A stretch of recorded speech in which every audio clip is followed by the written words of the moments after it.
you're going to notice that here we don't have any special styles, rather some of the helper functions that we can use within our application. For example, if we want to make the text regular or bold, we are immediately applying a couple of classes here. We have also different flex utilities and just things that are going to make our development easier. In no way am I providing any kind of logic here or anything that you might need while developing it. Everything that's important, we're going to do together. I promise. So this is just some starter to make our life easier. Now that we have the globals, we also have to have the second style that's going to support our globals.css, which is a modified tailwind.config. In that same GitHub gist, just below the globals.css, you can find the modified tailwind.config.ts. So simply paste it right here. Here we include some background images and some default colors that we're going to use within our application. So every time you want to use this variant of green, you don't have to spell it out, but rather you say color green 50. As simple as that. And this concept is called theming within Tailwind. In case you want to master Tailwind before focusing on this video, I would highly recommend to watch our Tailwind CSS full course. It's going to allow you to understand the basics, the theming, more advanced stuff, as well as build and turn it in 50 pixels. A lot of different responses equal to. So let's leave it be, and I'll until something shows on the screen in 0.8 seconds, and whose response create a. The worst part about being a front-end developer is developing UIs, which also happens to be 100% of the job. Web developers have tried to make things easier with countless UI libraries like Bootstrap, Material, and so on, but recently, ShadCN, the hottest UI framework in the front-end world recently, released a major update that makes it way overpowered, and it's nothing like you've ever seen before. The only way I can think to describe it is like if Ruby on Rails and Skynet had a baby who grew up and got jacked on steroids and then got into front-end web development. When I started this channel back in 2017, my goal was to make tutorials like this Facebook-style emoji reaction thing. The code for that video took... Alright, before I start this video and see what's going on with front-end web development, because apparently it's changing super quickly, I got to do my birdhouse runs. I think I can do, instead of the regular birdhouses, I can finally do the oak ones. The better part of a day, but now I can build an even better one in like 30 seconds. In today's video, you'll learn how to build a custom front-end website faster than ever, but with great power comes great trade-offs, and we'll also look at the drawbacks of this approach. It is September 5th, 2024, and you're watching the Code Report. Last week I ran a poll about Vercel, and thousands of people agree that it's the best front-end cloud. This video is not sponsored by them, nor have they sponsored any of my past videos, and that's why I can tell you cloud. This video is not sponsored by them, nor have they sponsored any of my past videos, and that's why I can tell you that yesterday Vercel took a pretty big L when it was revealed that ChatGPT switched from Next.js to Remix. Despite that, Vercel did make a really good move by hiring the developer behind ShadCN, and now as we'll see, it's tightly integrated into the Vercel ecosystem. ShadCN is a component or... Oh my god, how did I forget a hammer and a chisel? Unbelievable. UI library, but it's a lot different than most other libraries like Bootstrap. Instead of installing a massive library of components into your node modules and importing them, you copy and paste the code for each individual component into your own project, which allows you to use things a la carte and makes it easier to customize the code. It sounds chaotic, but it's based on primitives like Radix and Tailwind, which keep things looking consistent. Pretty cool, but its killer new feature landed in the CLI in the form of a component registry, like you can run ShadCN add data table or ShadCN add carousel to easily add those components to your project, and it works with all the major frameworks. But here's where things get really crazy. Vercel also runs this service called V0, which is an AI chatbot for building UIs. Like, all you do is ask it for a button, and it'll return something that looks just as good as any A16Z funded startup with a $100 million valuation. If we look at the code though, it looks just as good. Like, all you do is ask this service called V0, which is an AI chatbot for building frameworks. But here's where things get really crazy. Vercel also runs this service called V0, which is an AI chatbot for building UIs. Like, all you do is ask it for a button, and it'll return something that looks just as good as any A16Z funded startup with a $100 million valuation. If we look at the code though, what you'll notice it's doing is relying on the existing ShadCN button. It then AI generates some extra Tailwind slop, and the end result is pretty nice. That's not the crazy part though. If we click on this install button up here, we'll have a command to ShadCN add this to our project. It'll automatically copy that code into our project and bring in any necessary dependencies. And now we have a cool custom button we can use anywhere. And not just that, but these URLs can also be made public to be shared with anyone. And you could even build up your own standard library of ShadCN components. If you drink the ShadCN Kool-Aid and then combine it with other AI tools like Copilot or Cursor, you can build UIs 10 times faster than you could just a few months ago, and they actually look halfway decent. The end result might look exactly the same as all your friends' side projects, but at least it didn't take you 6 months to build. But the AI haters out there will tell you to never touch any of these tools. They'll make your programming skills go flaccid, and their garbage code will eventually backfire on you. But the reality is that just a few...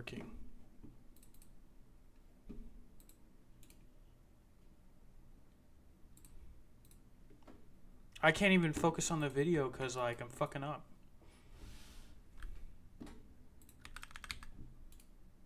Jesus. Let me go get some barley seeds. I already wasted that many teleports. Let's go back to Fossil Island.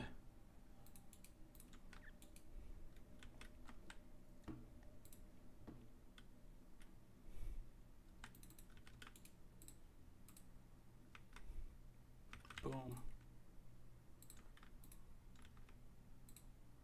Boom.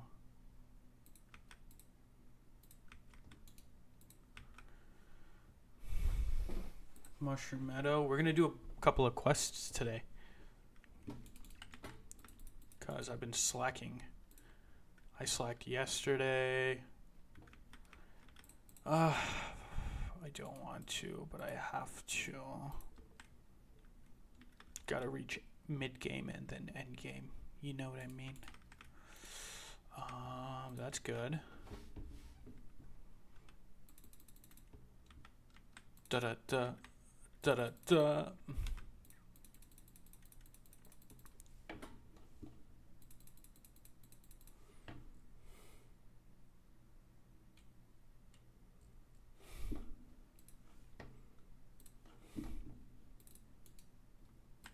Let's empty that. Boom. Let's do that. Boom. Nice. Okay, now let's go back to GE.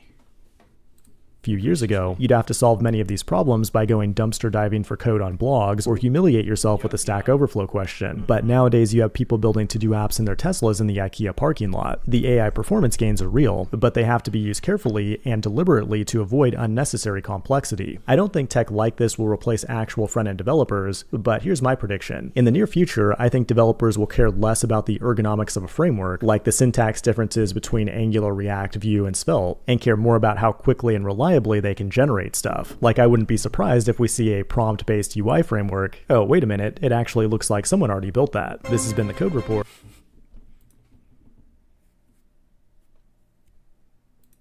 FreeBSD, a complete Unix-like operating system whose famously underappreciated code is the backbone of some of the most profitable consumer tech products of the modern age. The Berkeley software distribution was a project led by Bill Joy in 1978 at UC Berkeley, where the goal was to beef up Unix with some extra features. The original BSD died long ago, but lives on in OpenBSD, NetBSD, and its most popular variant, FreeBSD. Unlike Linux, it's offered with a non-copyleft license, which allows companies like Apple to borrow its code to power Darwin, aka macOS, iOS, watchOS, etc., then commercialize it with their own proprietary license. Nintendo and Sony also use it to power their Switch and PlayStation game consoles. WhatsApp used it to scale up to billions of messages, and it's loved on the server for its high-performance networking stack and reputation for bulletproof stability. The most striking difference compared to Linux, though, is its monolithic design. Linux is just a kernel and needs friends or modules like GNU to call itself a complete OS. But in FreeBSD, the kernel, the drivers, and the userland tools are all developed and maintained together. It's a complete OS out of the box, and it's the desktop OS of choice for programmers at the top 0.01% of the programmer dominance hierarchy. It works with all the popular desktop environments like GNOME, KDE Plasma, Cinnamon, you name it. And it supports a surprisingly large collection of third-party software that can be installed via the Ports package manager. To get started, download FreeBSD to a thumb drive and make it bootable. Now stick it into your computer and go through the guided install. As you begin to learn its ways, you'll be amazed by its incredibly comprehensive documentation. Now when you first pull up the terminal, it might look like Linux, but there are some key differences. This terminal is not Bash, the born-again shell, but rather shh, the old-fashioned Bourne shell. The Unix file system is the traditional default, but it also supports the Z file system, which does end-to-end checksumming and can take snapshots of the file system. To explore it, we can use familiar Unix commands like cd, and its root structure looks nearly identical to Linux, except for directories like rescue for rescue binaries, or this entropy file, which ensures that random numbers and cryptographic functions have enough randomness. Now, when a machine boots up, it runs an init system to configure the machine and run daemons in the background. On Linux, that's typically systemd, but FreeBSD takes a more traditional approach with RC scripts. When it comes to packages, you can install them as binaries just like a .deb or .rpm file, or you can use the ports collection, which is a framework of makefiles and patches custom tailored for installing applications from source. This has been FreeBSD in 100 seconds, and you're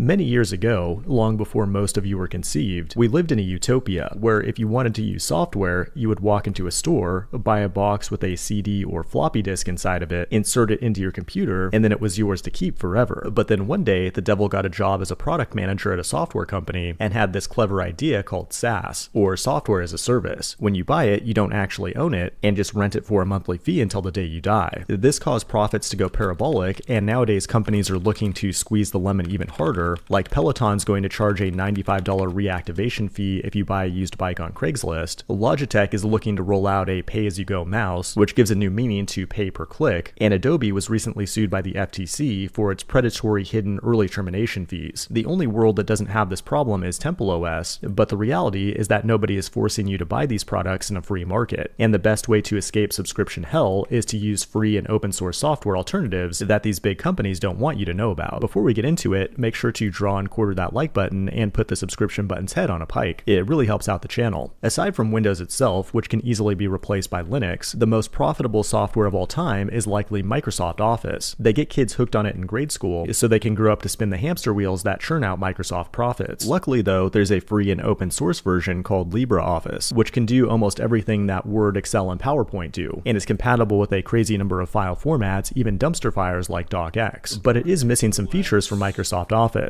like it doesn't require an internet connection to invade your privacy, it doesn't automatically upload your documents to the cloud where they can someday be breached by hackers or feds, and it doesn't have a bunch of AI garbage built into it. If you really want those features, you should continue to pay Microsoft, but if you're looking for freedom, Libre is the tool. Now, many teams have escaped Microsoft Office only to land in other paid tools like Airtable, which itself is a pretty awesome tool, but extremely expensive at $45 per month per seat. What's crazy though is you could likely support hundreds of users on your own VPS for just a few dollars per month by self-hosting NocoDB. It stores data in your favorite SQL database, but turns all the tables into rich spreadsheets, which is ideal for collaboration. But when your boss tells you to stop, collaborate, and listen, you'll likely need to use a note-taking app like Notion, which is another $10 per month. Once again, there's an open source alternative called AppFlowy, which is written in Rust and Flutter. Not only is the UI beautiful and can do things like note-taking, Kanbans, and calendars, but Notion's most recent innovation was to shoehorn AI into the platform. Well, AppFlowy can do that too, and even lets you choose your own LLM provider. That's pretty awesome, but you might be wondering how I find out about all these amazing open source tools. One incredible resource is daily.dev, the sponsor of today's video. It's a website and rapidly growing community that curates the best developer content on the internet, and the app itself is a free and open source project. Not only will you find the hottest developer trends here, but you can also fine-tune your interests by joining squads, where you'll find other experienced developers openly discussing the tech you care about the most. And it's not just a bunch of anonymous bots. These are real people from the real world that you can network with to land a job in real life. Whether you're learning to code or just interested in tech, daily.dev is a website that every developer should visit on the daily. But now it's time to talk about another massive software juggernaut called Salesforce. They provide customer relationship management software that allows salespeople to strategically annoy you until you buy something. There's a bunch of good open source CRMs, but one that stands out is ERP Next, which is not only a CRM, but also an enterprise resource planning tool, which can handle accounting, quality control, and a bunch of other stuff. It's written in Python and also maintains its own custom web framework called Frappe. But most importantly, you can run it in 2 minutes with Docker and cancel your multi-million-dollar Salesforce contracts. Now, Salesforce also acquired the popular chat app Slack for $27 billion,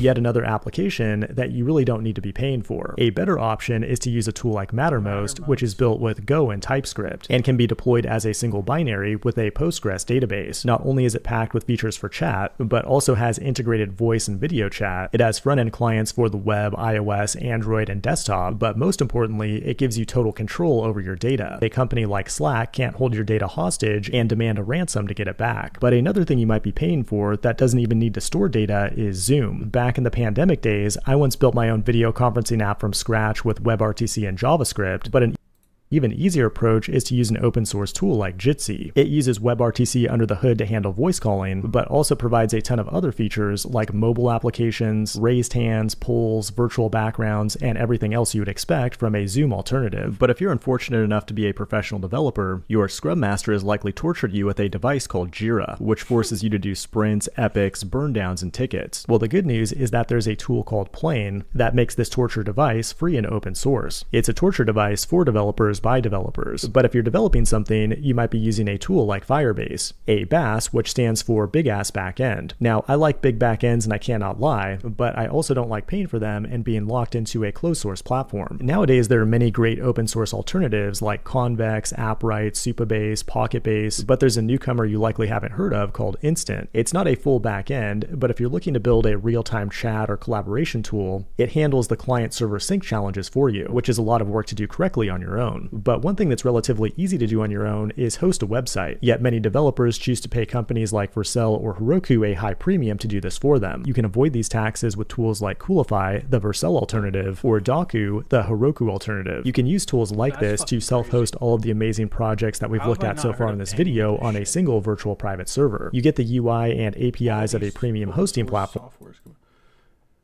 Daily Dev 2 browser. Yes, it is added. Dismiss. Start reading.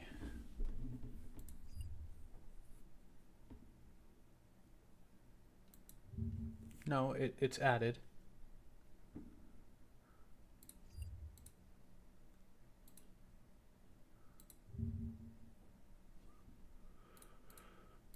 It's added.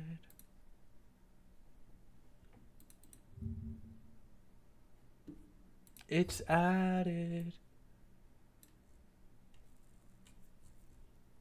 I don't think it works with Opera, that's why.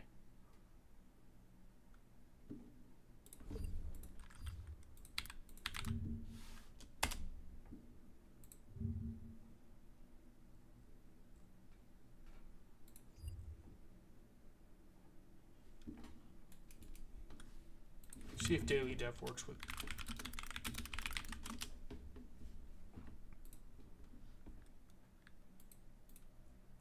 That's why, because I gotta use Chrome to install Daily Dev.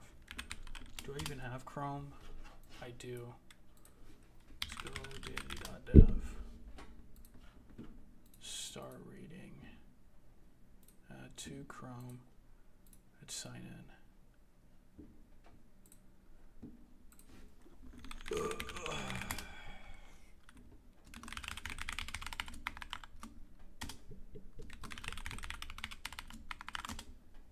What?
Da-da-da.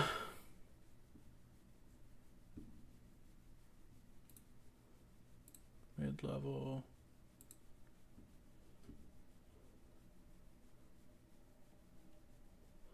Mobile. GitHub. Let's go with crypto, blockchain. Let's go with Web3, startups.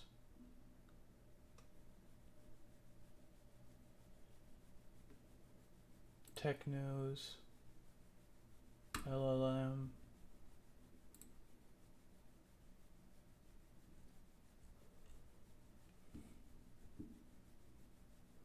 open source, machine learning, testing, deep learning, tools, continue.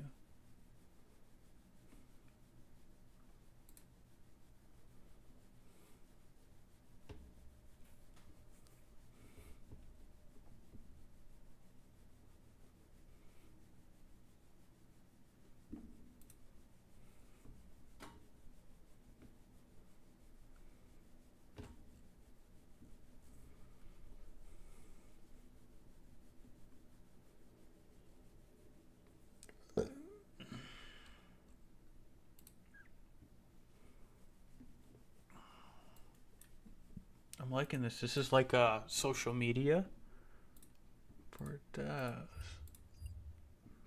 Nice.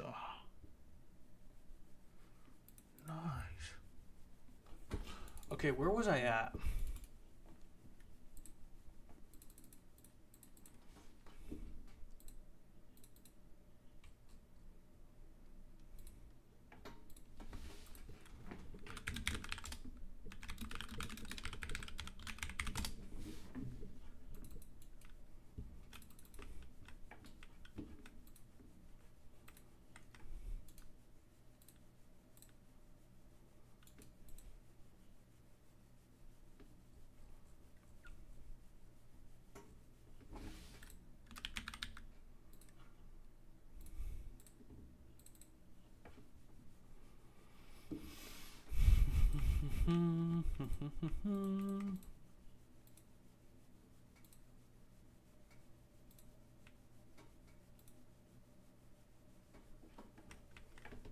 Time to join this clan called Misfits.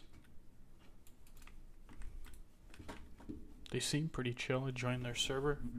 Seem like some cool people. Okay, while I wait for the clan invite, I think I'm just gonna chill out. Chill out and do some alking. You know, a little bit of alking, a little bit, just a little. Make a little bit of profit. You know what I'm saying? Show spells that you lack. Nope. Boom. Alright, let's get those alking in.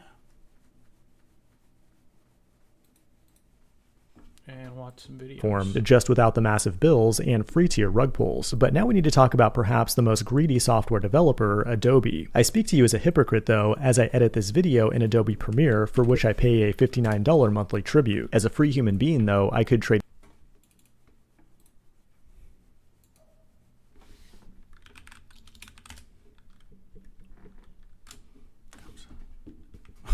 Gamsa.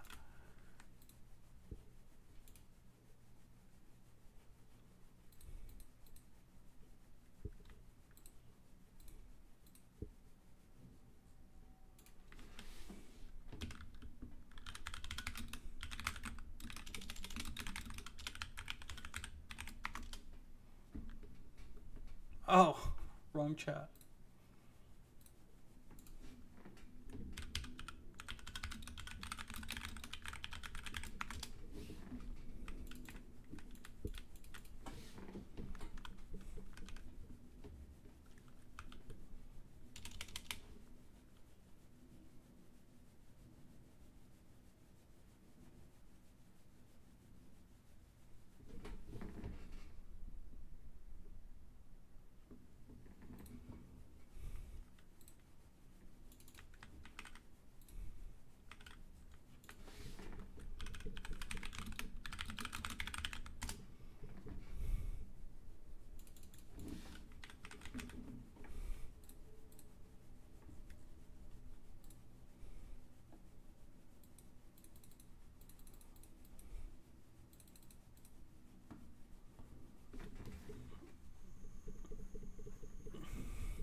Mike user.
A new navbar .tsx. Again, don't be scared because it's TSX. It's TypeScript, but still it's really similar to JSX. And there you can run RAFCE. This is going to create a React arrow function export component. Just a simple way to create the base structure we need for this to work. And if this didn't work for you, you can install the ES7 Plus React Redux React Native Snippets. It's another cool extension. So just install it and then try RAFCE, and it's going to create the structure for you.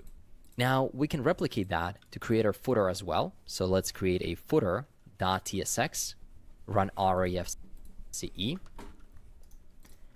and we have the footer too.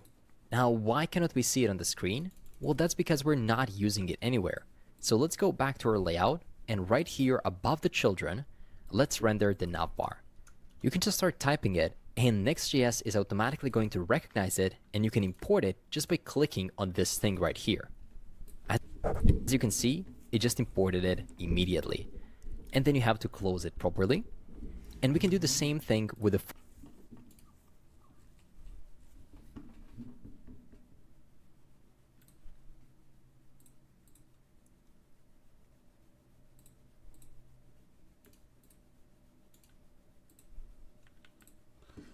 Alright, time to do this stupid quest. Let's get the ghost. Speak amulet. I can't believe I have to do this stupid quest.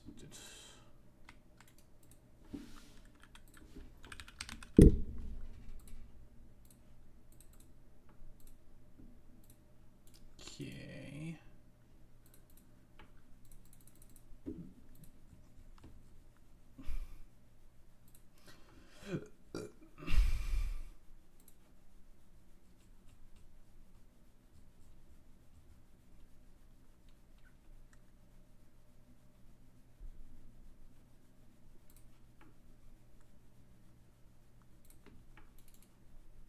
I need 36 woodcutting and 31 crafting for that.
Yo, this CC's kind of sick, man. This guy just traded me a Frankenstein castle teleport. Made my life a whole lot easier. Thanks, homie. Okay, what's the shit that I need? Okay, let me buy more stamps.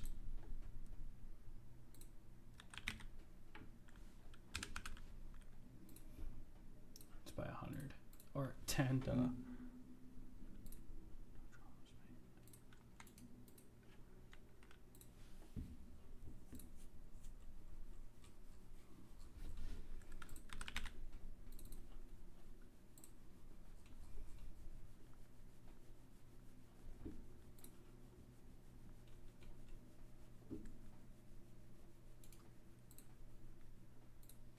Okay, I need nettle.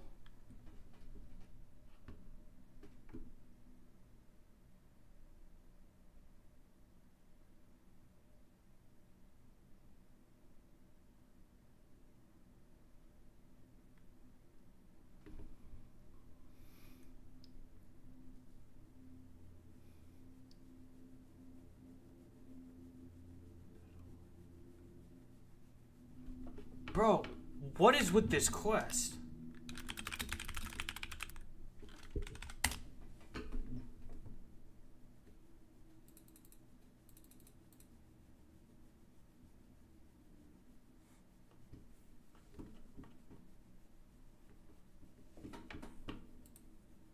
nasty, which you first do that if you feel like you. It's freaking Cringe.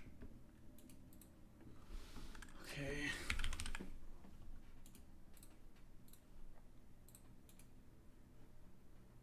Do I have gloves on?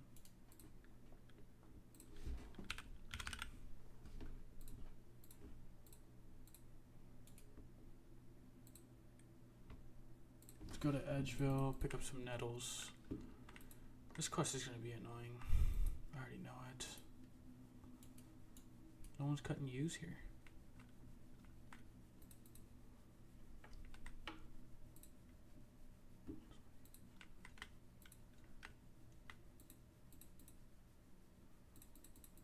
Let me just grab them all. Just grab them all. Give me a ma. Nope. Okay, let's go back to GE.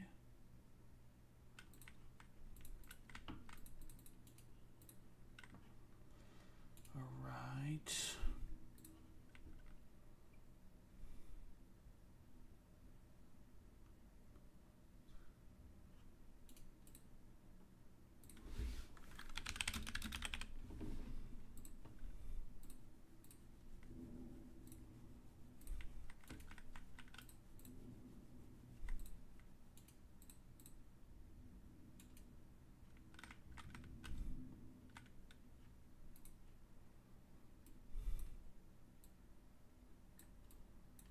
Where's the quickest cooking range? It's out here.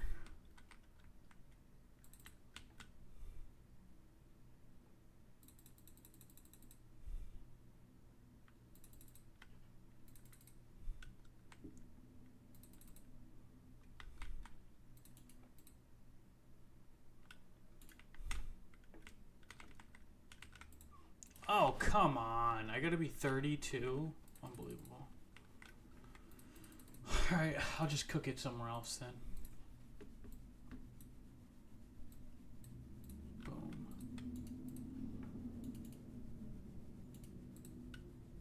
What else do I need? A bucket of milk.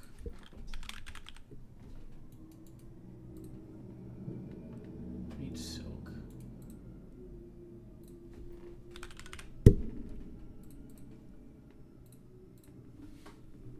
Imagine trying to get all of this just for this stupid ass quest that doesn't even grant you anything but 2 quest points and 2400 prayer XP and ectophile. Some bullshit. Let's go and get. Let's get thread. Probably gonna need a lot of these, so I'll just buy 1K. Dyes.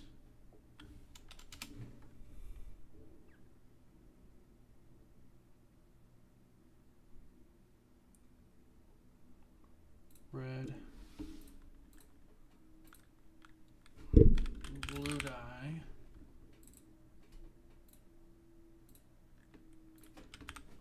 Yellow dye. So it could be any of these, I'm assuming. Definitely need an oak longbow.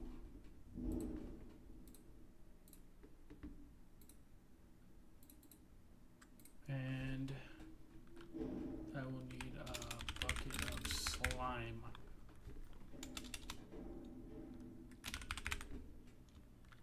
That's not even a thing.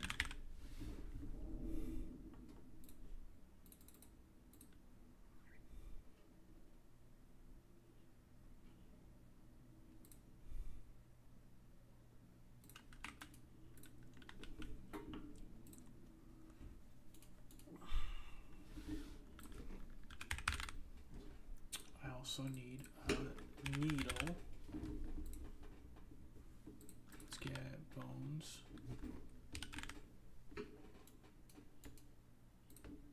Just bones. Let's do 1, 2, 3, 4, 7, 8. 8 of these.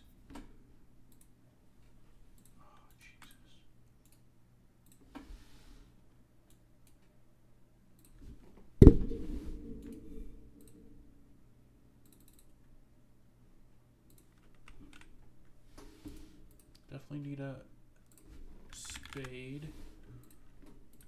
And let's just take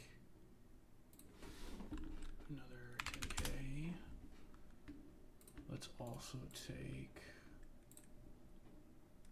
energy.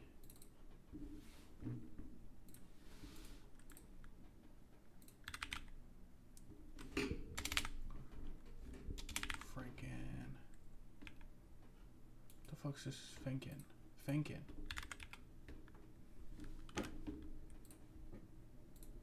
Let's do 10 of these. Alright.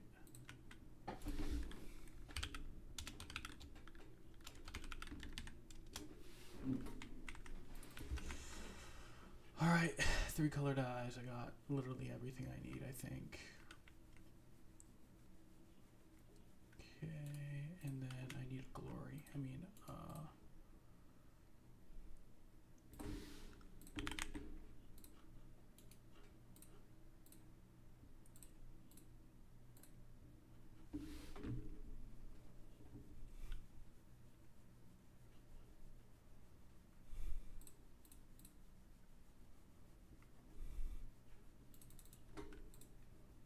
Boom.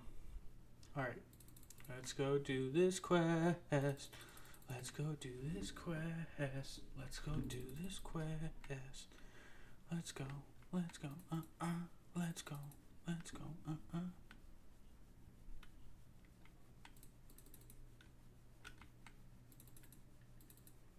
Oh no. I'm gonna have to travel by the charter ship.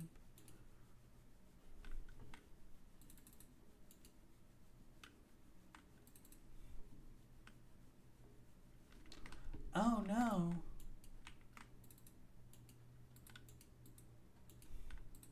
Okay, hold up. Let's go up here.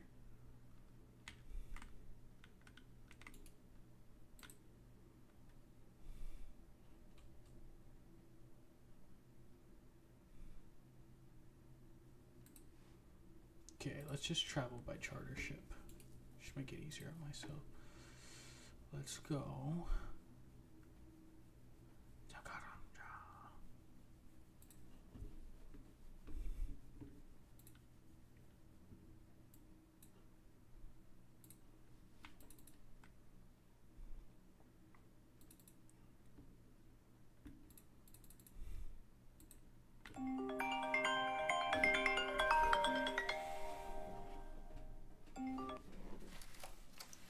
Damien speaking.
Yo, sorry. I just had a phone call.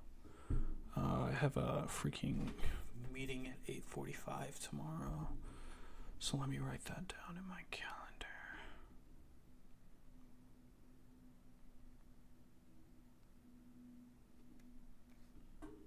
What day is today? Today's Thursday. So tomorrow at meeting with I2X.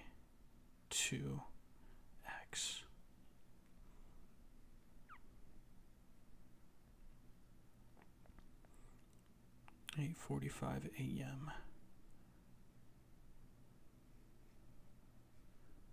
Yep. All right. Okay.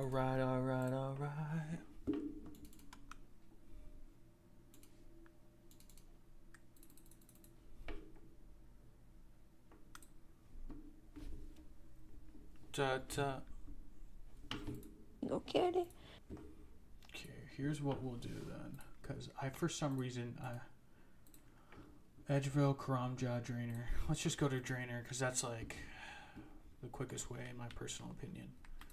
Unless anyone knows a better way of getting to the charter ship.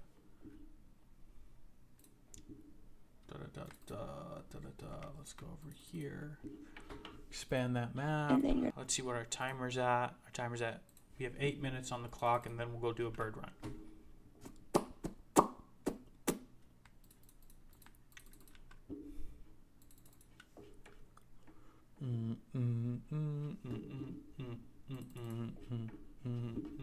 I still have yet to finish Elden Ring.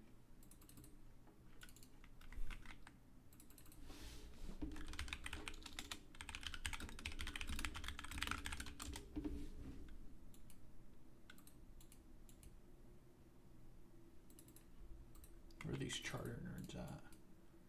Trade charter crew member. They must have a bucket of slime, yeah? Yeah, they do. Nice. Ba ba ba da ba ba.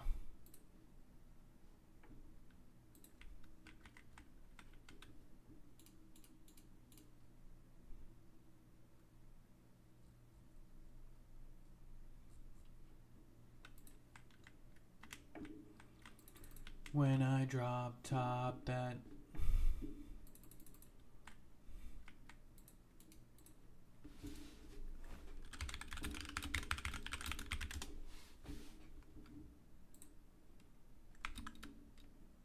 Let's see what my client thinks about Elden Ring.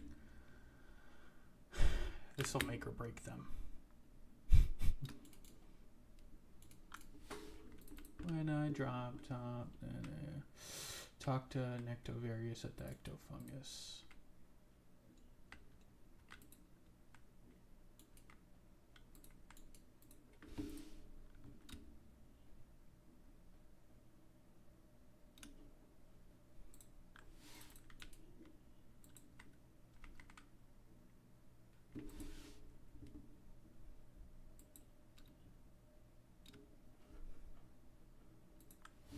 Bro, how do I get Ectofungus? Rah!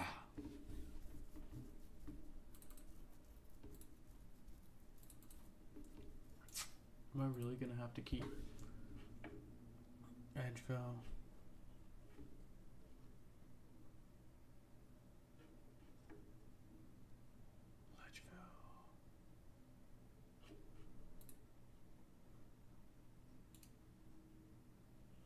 What if I do Ardoin? Let's see if Ardoin works.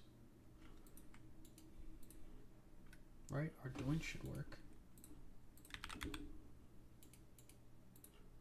I think.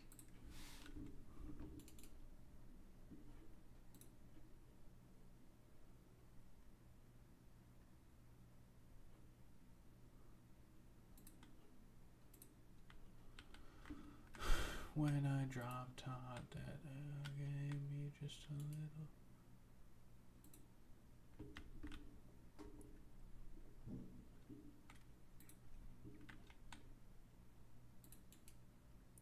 Let's charter to Port Phasmus.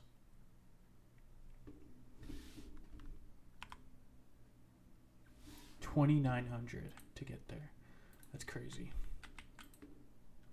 That's about 3 bands, bro.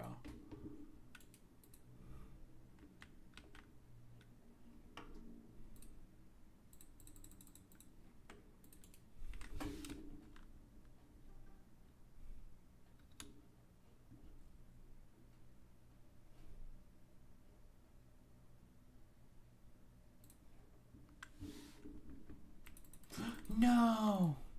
Let's go to Ardoin. East of the Slayer Tower.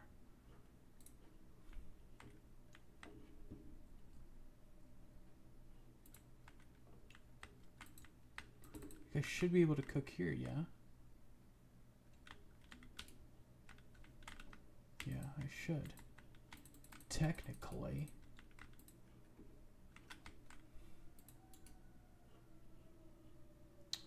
Where's that? Where's that tea for me? Nice. Alright, let's go to the Old Crone.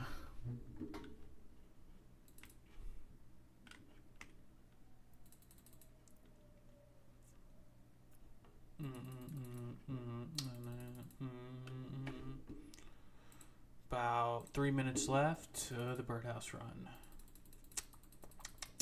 I don't think I'm going to do the birdhouse run until I finish this quest. Or at least get close into it.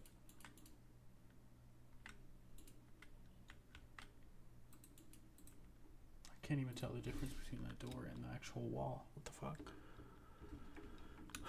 Alright, let us...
What a freaking mission, bro.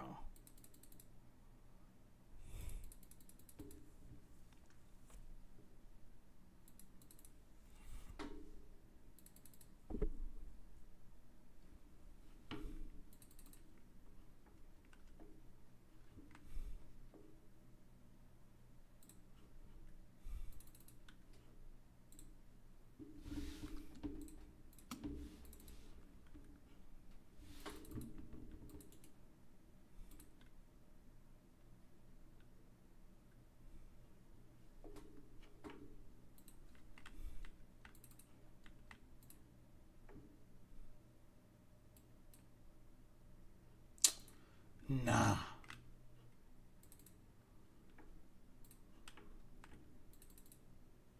I effed up. Pass. Pass.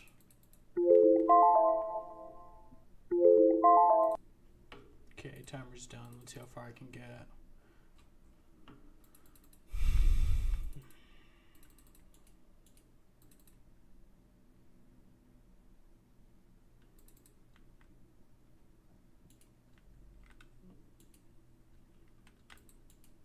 How do I even attempt to search the chest in the east? Oh, I can go in. So dumb. Oh, giant lobster, no.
I don't have purple.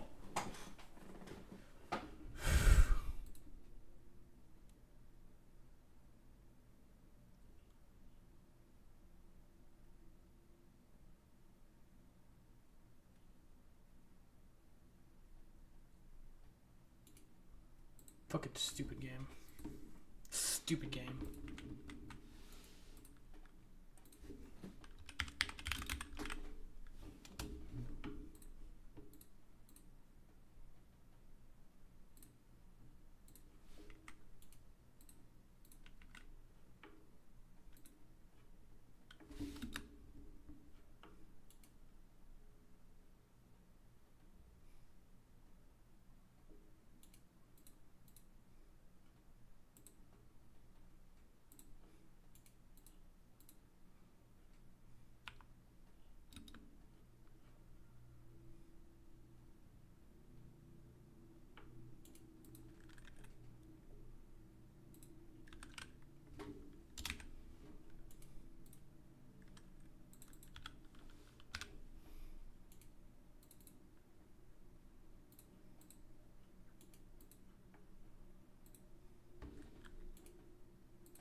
When I drop top the note, but I made us a little bit of.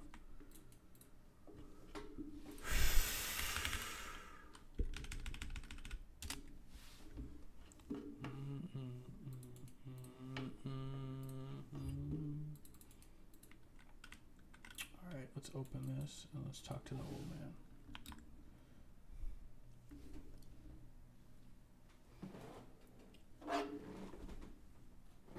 Oh, I forgot about my coffee, man. It's cold already.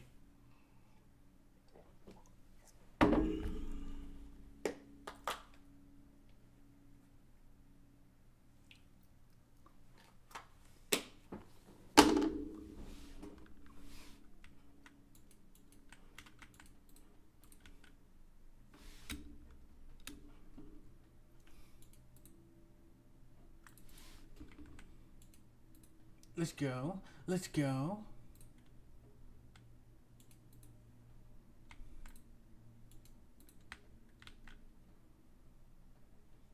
Too much shit. Oh yeah. Oh yeah. Oh yeah.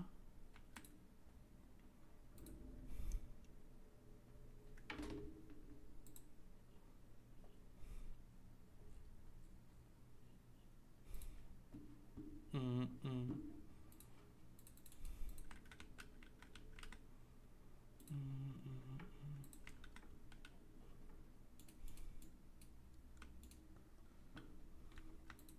Another map scrap.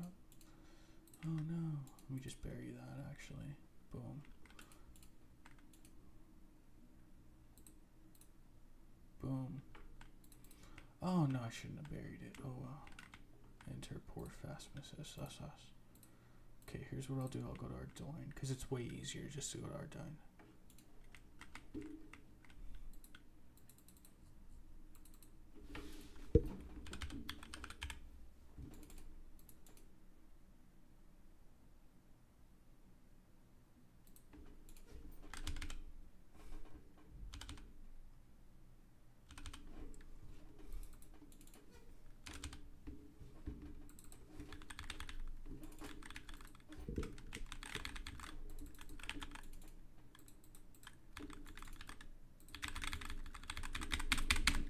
Why can't I type? On RuneLite.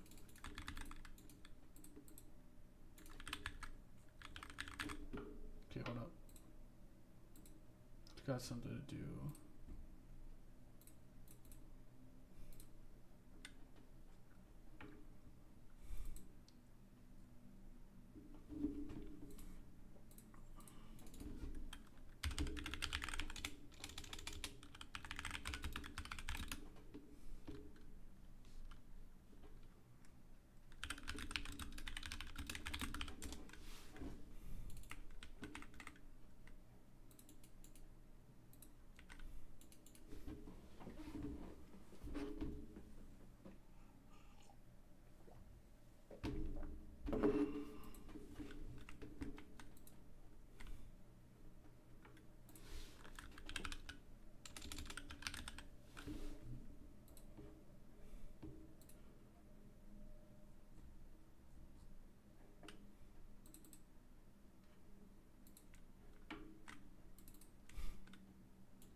I don't know how to do this stupid ass.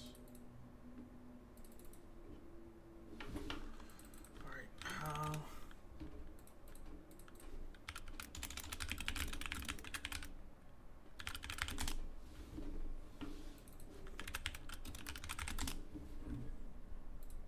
Hello viewers, and we're going to try to bring that. If not, bring whatever graceful parts you have, as well as buckets, 9 pots, and 9 bones.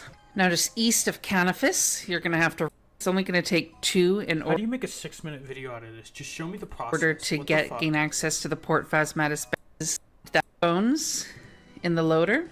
Once you do it once, it'll keep going for all of them, so just sit back and relax.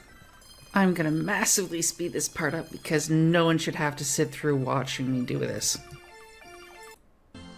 So now we're going to want to get the ectoplasm. So we're going to want to go down this trapdoor here. If you have 58 agility, you can jump right here down the weathered wall. If not, like me, you're going to have to run all the way around to the stairs.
gonna take a minute, so we're just gonna chill out.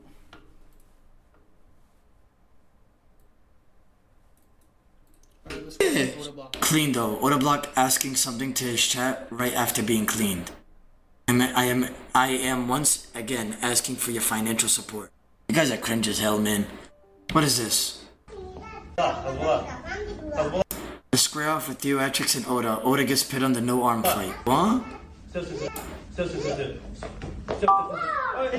Hair is looking good, Order. Congrats, brother.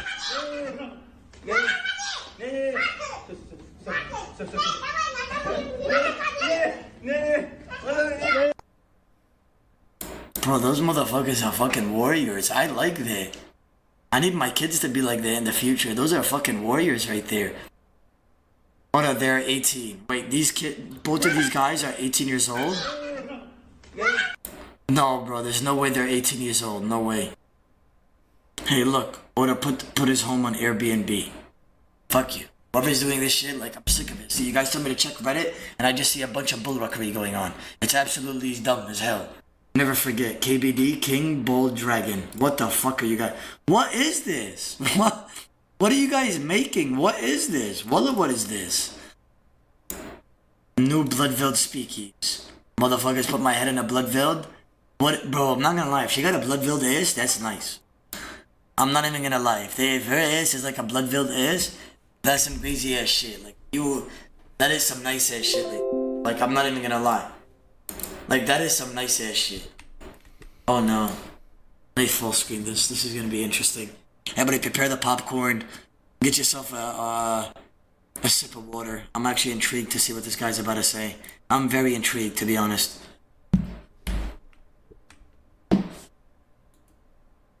Who's this? I don't know who this is. I do not know who this is.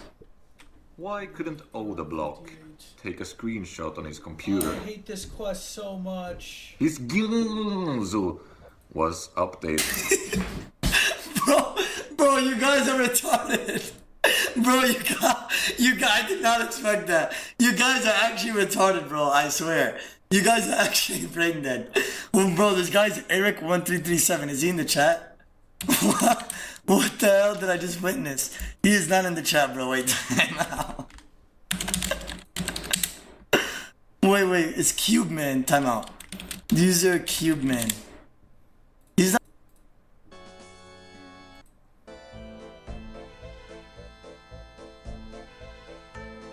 A pool of slime and sit back while you fill them all. Now we're gonna go back to the ground floor. And from there we can worship the Ectofungus. You can worship it 200 times until you're going to need to speak to a disciple in order to get your Ecto tokens, which will grant 1,000 Ecto tokens. 45, which would be enough to start and finish Ghosts of Hoy. Now there's a few other things that you can do. If you haven't finished Ghosts of Hoy, you're going to want to right-click Pay Toll.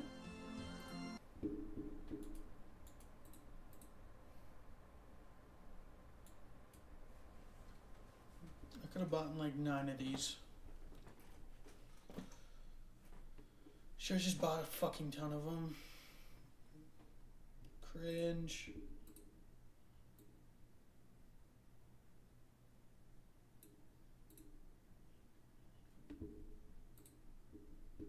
Oh, it's gonna take forever. This is just taking forever. This quest sucks.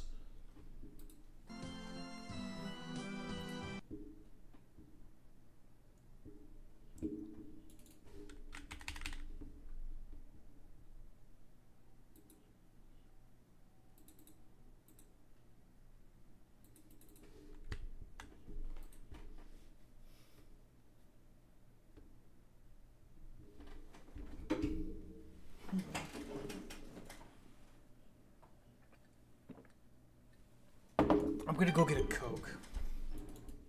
Cause I sure as hell know that I'll get this Coke quicker than I'm gonna go up these stairs. Watch.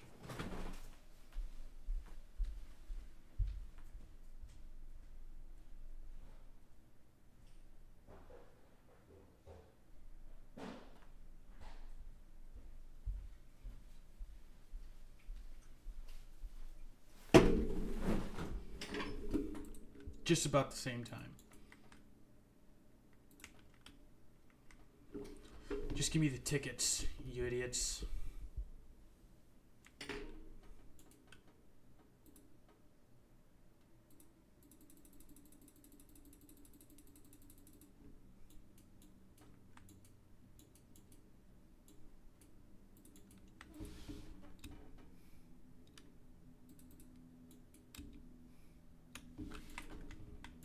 Fuck this quest.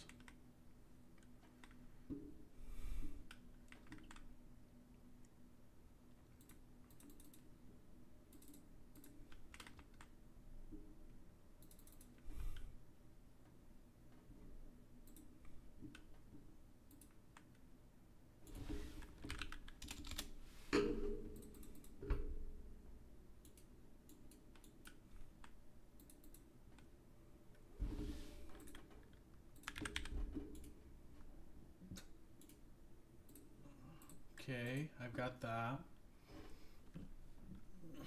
Cash. Coins. Spade. And treasure. Map of treasure. And then stamps. And energy. Okay.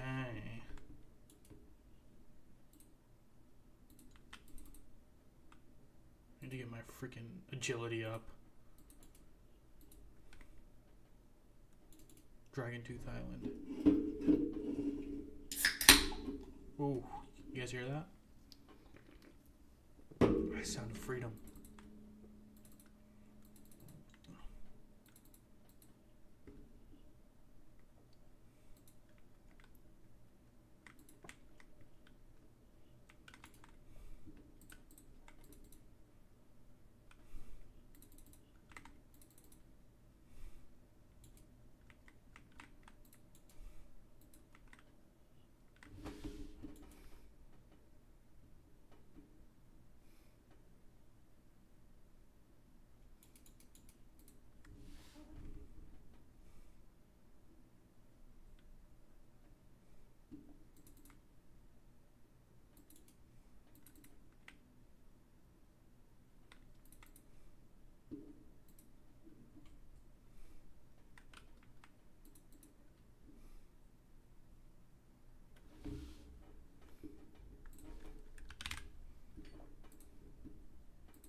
I don't have any of that shit, so.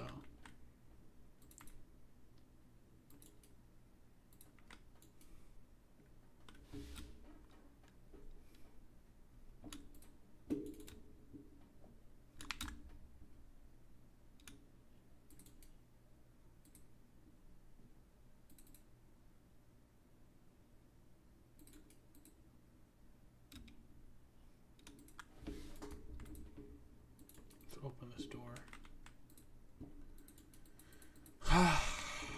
RuneScape needs to pass an update where every door just stays open.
You piece of shit.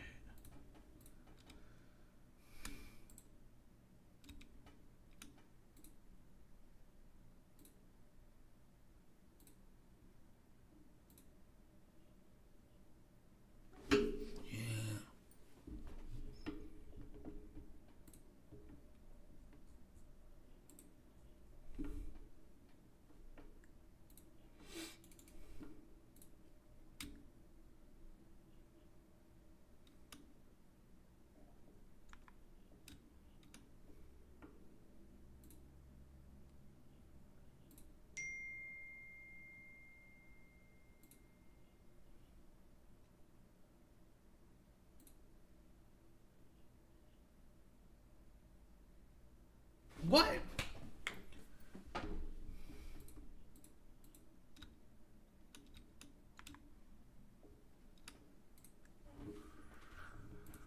I'm just gonna keep drawing. What? I don't get it.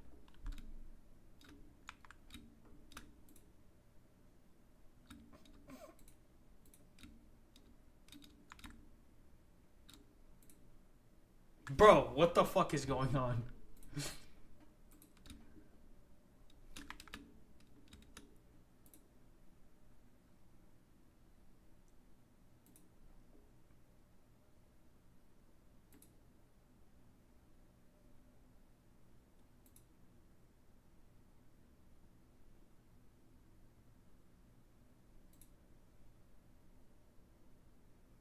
Loser.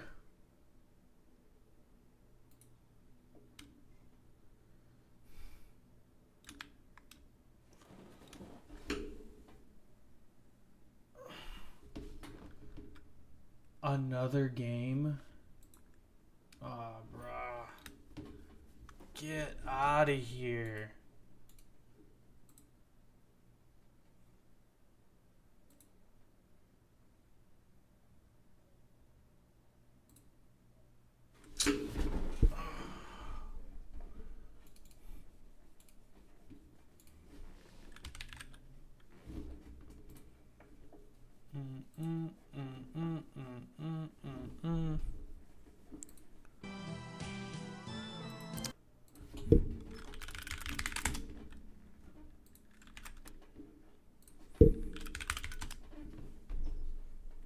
Brian Potter. What team of where should you?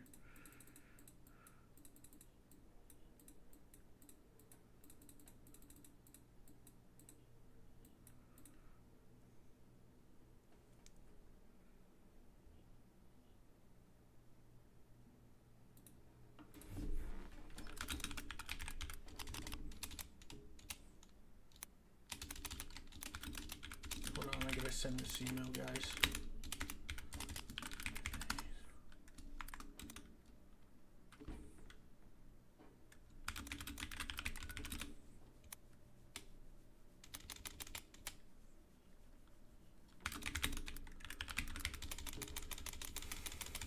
Thanks for reaching out.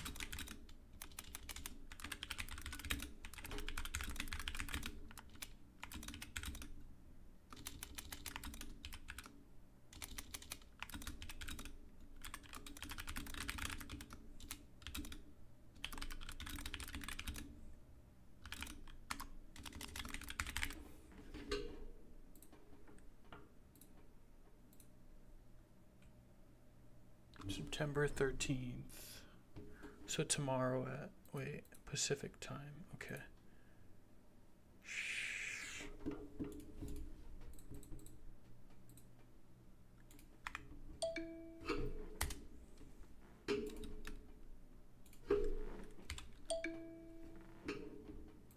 Oh, I just saw this. Okay, what's that?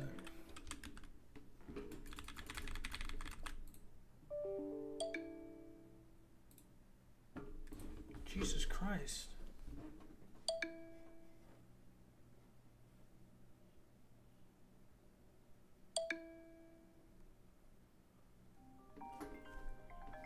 Who's blowing up my phone right now?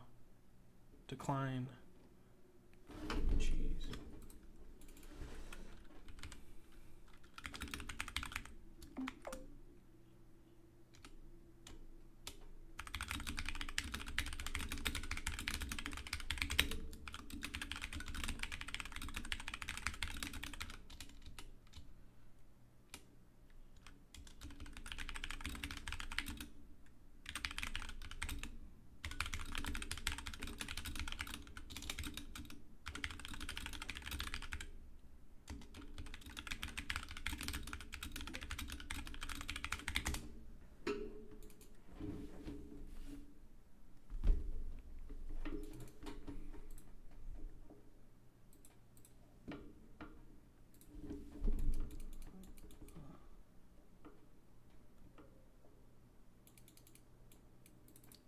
that guy just disappeared?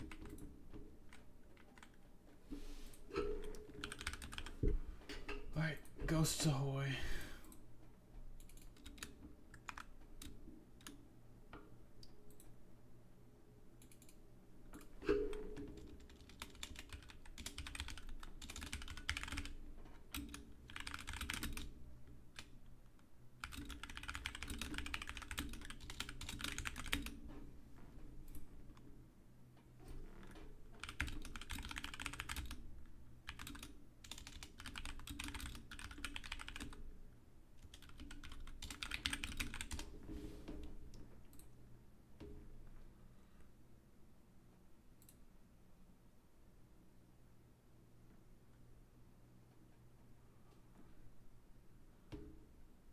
Da, da, da, da, da, da.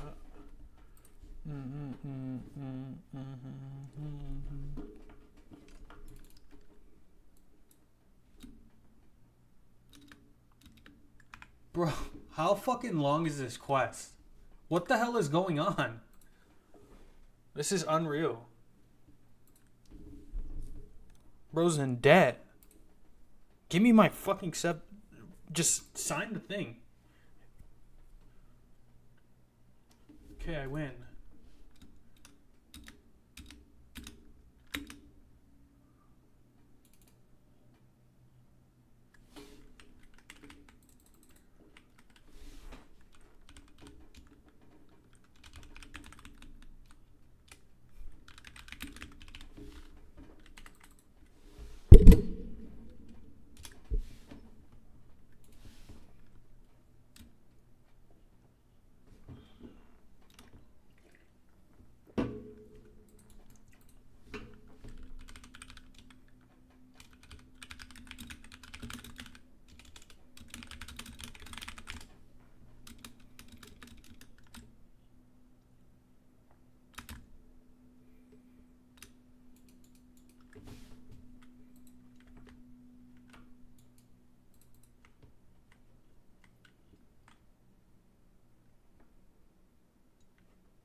2 ecto tokens?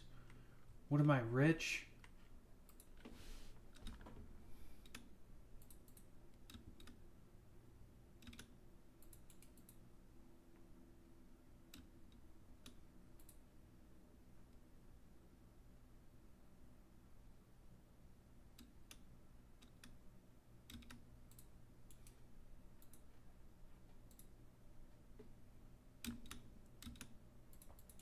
Get lost. Okay, buddy.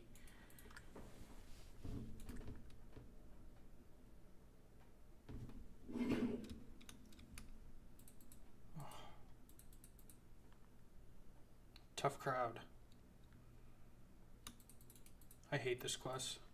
I legitimately hate this quest. I can't even run because I'm in this stupid costume. I'm at 17! My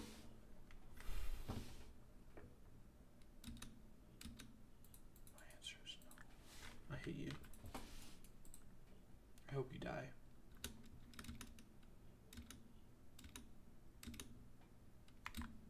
Just sign it. Stupid rat.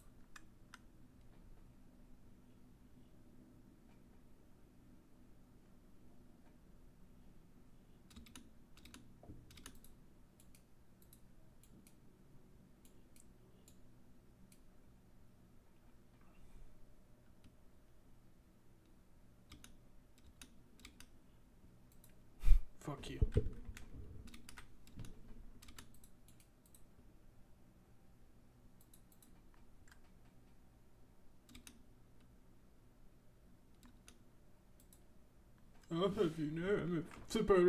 Whatever the fuck his name is.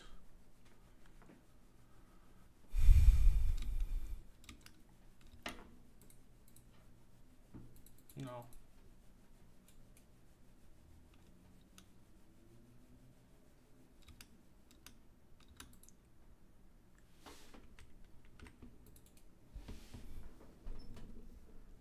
Please just sign the paper, please. Thank you. Thank you.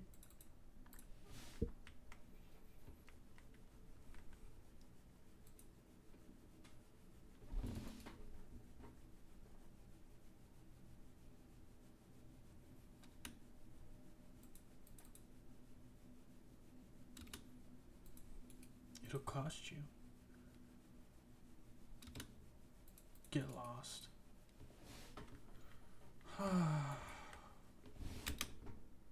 Thank you.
Bro, just use the bone key and get in. Retarded.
Do I have anything at 3 p.m. tomorrow? I gotta set this appointment. Inflow federal.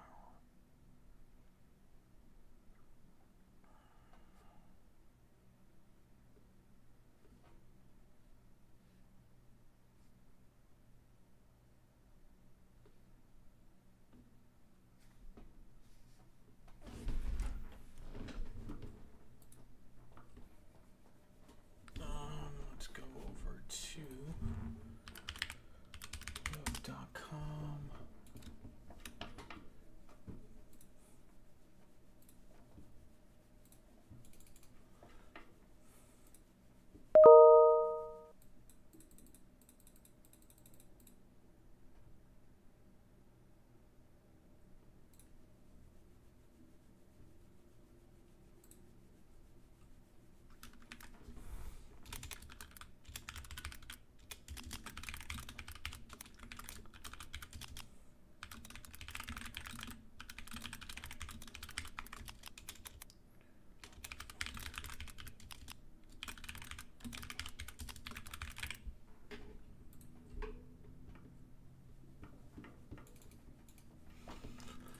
Let's go to my degrees.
About to finish this quest.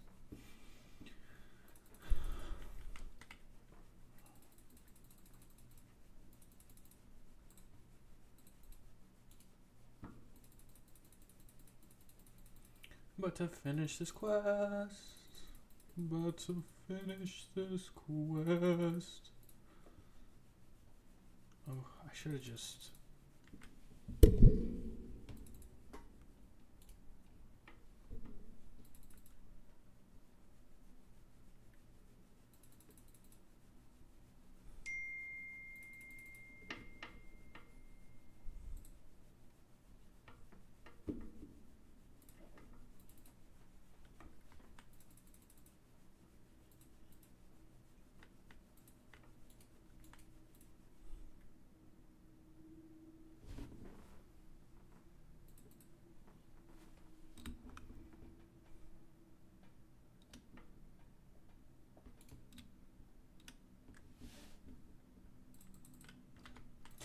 This stupid ratty ass quest. Oh my god, making me go back and forth.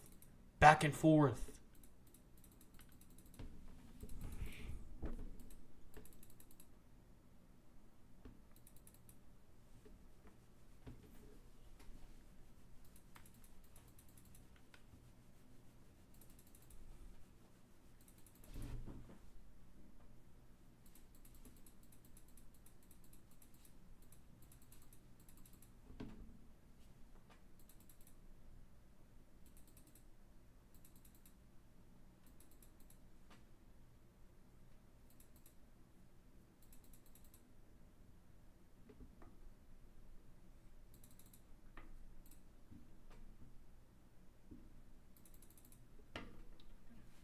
Usually it tells me up here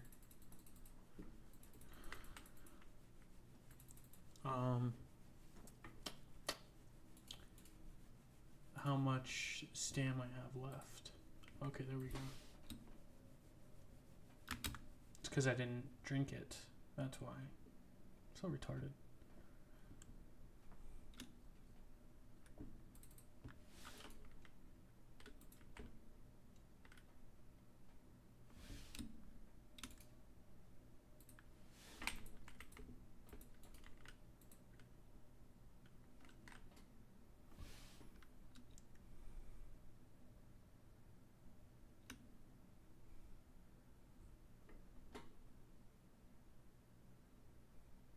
Nice.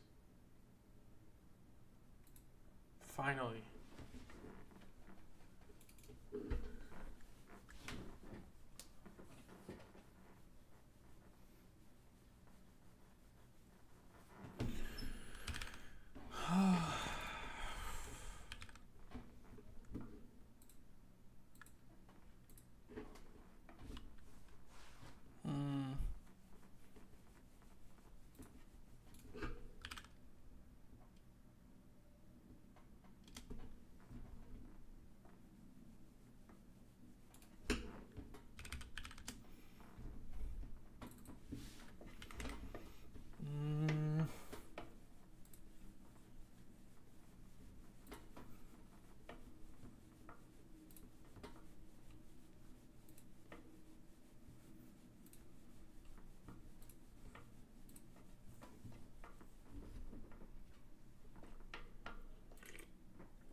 Well, that's done and complete.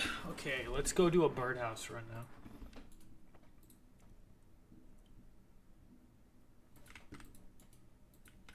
I'm overdue for a birdhouse run.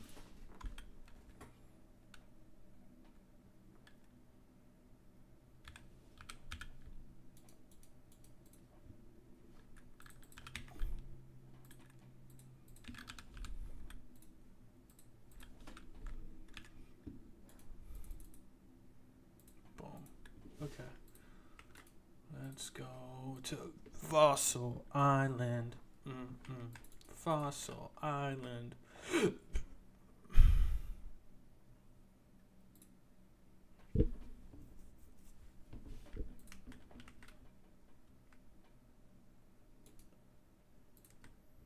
Boom. Boom. No, I'm retarded. I forgot my... I'm actually stupid, bro. Seeds. Let's get the barley seeds. If I was a hardcore, I'd be pretty distraught.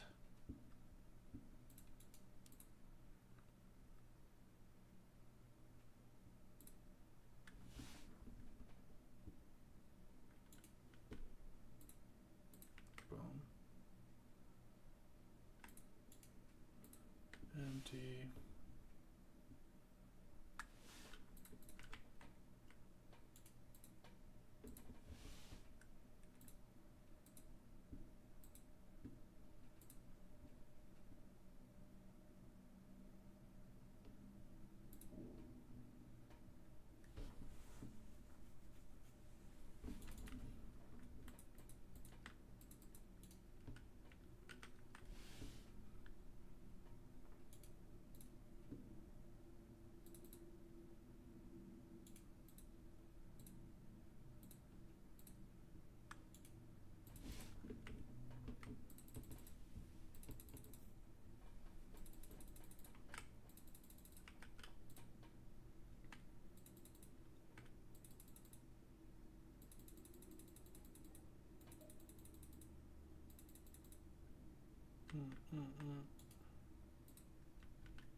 Nice.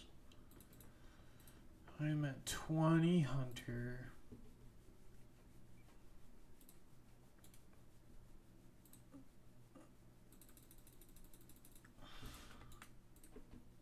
Let's take this wealth off.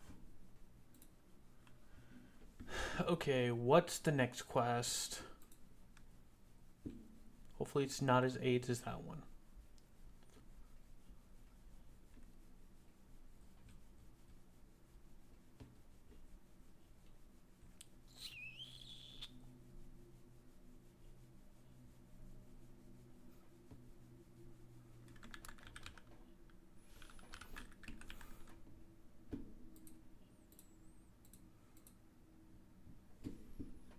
Making history?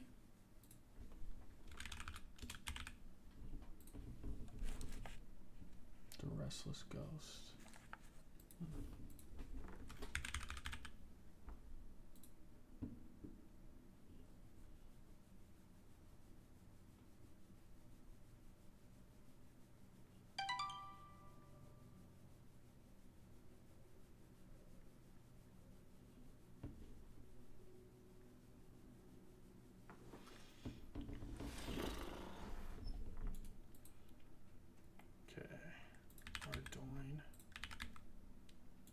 Let's bring 5 of these teleports. Let's bring Ectophile. Let's bring dueling. Let's bring a wealth. Let's bring a spade. Let's bring Stams. Energy. Cam. Passage. Let's bring another stem. And then another energy.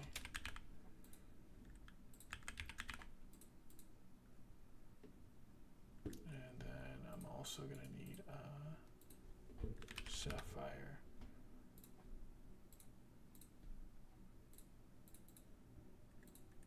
Let's also bring around coins. Let's bring around 10k.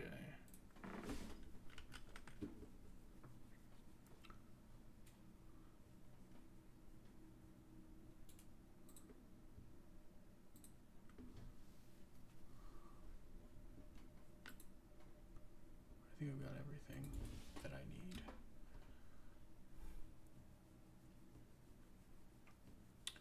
Alright, let's start this quest. Tell me more. Tell me more, bro.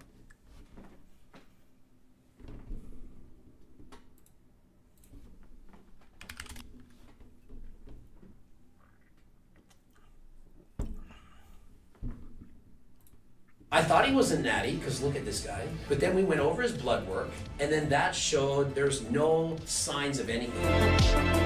Greg, and I'm here with Hussein Farhat. Am I saying it right? Perfectly. It's probably not right. We're in Montreal. We just finished getting a workout in, and we're going to get a check-in. And so he's competing in, we don't exactly know how long. We want to make sure he's ready. We want to pick the exact competition that's right for him. And remember, he's 100% natural. In the last, let's call it month, how much weight have you lost? I went from 183, I think last time we talked. This morning I was 174. Okay, so he's about down 9 pounds. But one thing you need to realize is it's not all body fat. When you first start going on a diet, your glycogen stores go down, and so you're going to lose some water weight. You'll notice that the scale, it falls really quickly, and then after that, it slows down. So what do you find you've been losing each week, the last couple weeks? Is it just maybe a bit over a pound? What are you at? I dropped pretty fast at the beginning. Probably like 2-3 pounds, probably water weight at the beginning. Now it's probably like a pound a week, probably, yeah. Okay, and as you know, 3,500 calories in 1 pound of fat, and so that counts as about a 500 calorie daily deficit. And what are your average calorie intake per day? I'm hovering around 1,800, maybe 2,000 at the most. I'm keeping it clean right now, yeah. You don't need a lot of food. People overestimate. They think, oh, he's a bodybuilder. He's probably eating 3,000 or 4,000 calories, just like the Wolverine. What's the guy's name? Hugh Jackman. Yeah. 6,000 calories of tilapia and peas, yeah. Yeah, and beans, and it's like, bro, no, that's not what you're doing. It's Cap. He's full of shit. He's lying. Plus, he's not even natural. In case you didn't know, I thought he wasn't natty, because look at this guy. But then we went over his blood work, and then that showed there's no signs of anything. Now, it doesn't mean he didn't take things years ago. But the thing is, when you're doing a bodybuilding competition and you're dieting, if you're dieting natural, you're going to lose all that muscle while you're dieting. When he does the contest, which is going to be a drug-tested competition, it's going to show the world that, hey, you can actually look good when you're natural. Today, we want to do your body fat percentage, or see where he's at. And, oh, before I forgot, I brought him the cookbook. He's obviously got recipes, but he has to have the actual hard copy so that it's just easier, convenient. Now, on his diet plan, he has a bunch of recipes from the book and stuff, but when you have the book, it's the next level. There's pictures and everything. It's just a lot more enjoyable. All right, we're gonna do his body fat percentage. I'm gonna use the Skinfold calipers, Lang Skinfold calipers. This is gonna estimate his body fat. Now, my opinion is this is about the second best way to test body fat, which is right after my laser eyes. In truth be told, an MRI is the only way to get 100% accurate estimation. People often think the DEXA scan is the golden standard. The DEXA scan is usually up to 15% off. You could be way above or way below the body fat that it actually tells you. But this is a good estimation.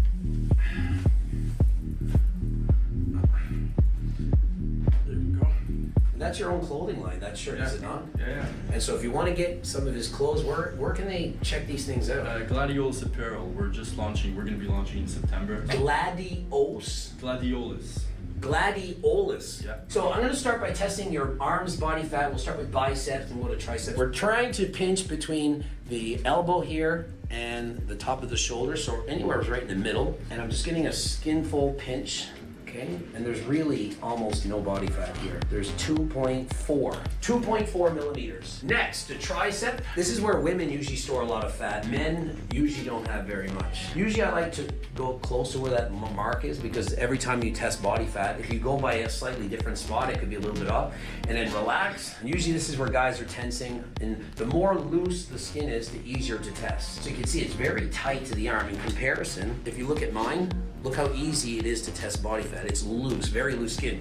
Skin is a lot tighter, so it's gonna be a bit harder to get a good measurement. And what you usually do is test 3 times and then take the middle number, because it could be a lot lower, a lot higher, depending on exactly where you pinch. You might do it wrong. 4.1. Next, subscapula. Under the scapula, sub as in below. So what we do is we feel for the bone right here, found it, I push his shoulders back. It's right under there, and you're testing at 45 degrees. That's where the natural Skinfold line lies. This number usually a lot higher in men and a lot lower in females. 8.8 is the median. Last but not least, we're going to do suprailiac crest. So just put one arm up like this, and I'm measuring in line with the armpit, finding his hip bone here, and then I'm pinching at 45 degrees right here. And I'll do that a few times. And so 4.1. The big reveal is stressful. Yeah, the reveal. The tension. So his total millimeters comes up to 19.4, and so I have to look at the chart, and it's going to come with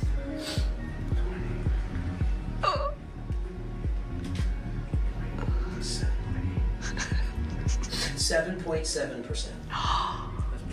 Now, many of you are saying, well, it's not accurate because he didn't pinch his legs, but it's an estimate. And looking at his physique, I would say he's close to that. I would say he's close to, 8% body fat, just slightly lower. And so to me, it's pretty much right on. Now, we could add in extra spots, we could tench his legs and so on, but a lot of people have really tight skin here, and you try to pinch and it doesn't get a good pinch like that. Like my skin is very loose, but it's a good estimate. 7.7% body fat, and to be truly peeled, 5% for a natural guy is about as lean as you're gonna get. If they lower themselves lower than that, you probably start to lose a lot of muscle. And so the average guy dieting, about 0.5% per week is realistic, so 7.7%. So realistically, in 5 to 6 weeks, you could be stage ready to compete. And so the contest that we're looking at, we're in November, and so technically we could probably up your calories in your diet, make it a little bit easier, because there's no reason to just diet down too quickly. There's plenty of time. He could be ready for mid-October. Awesome.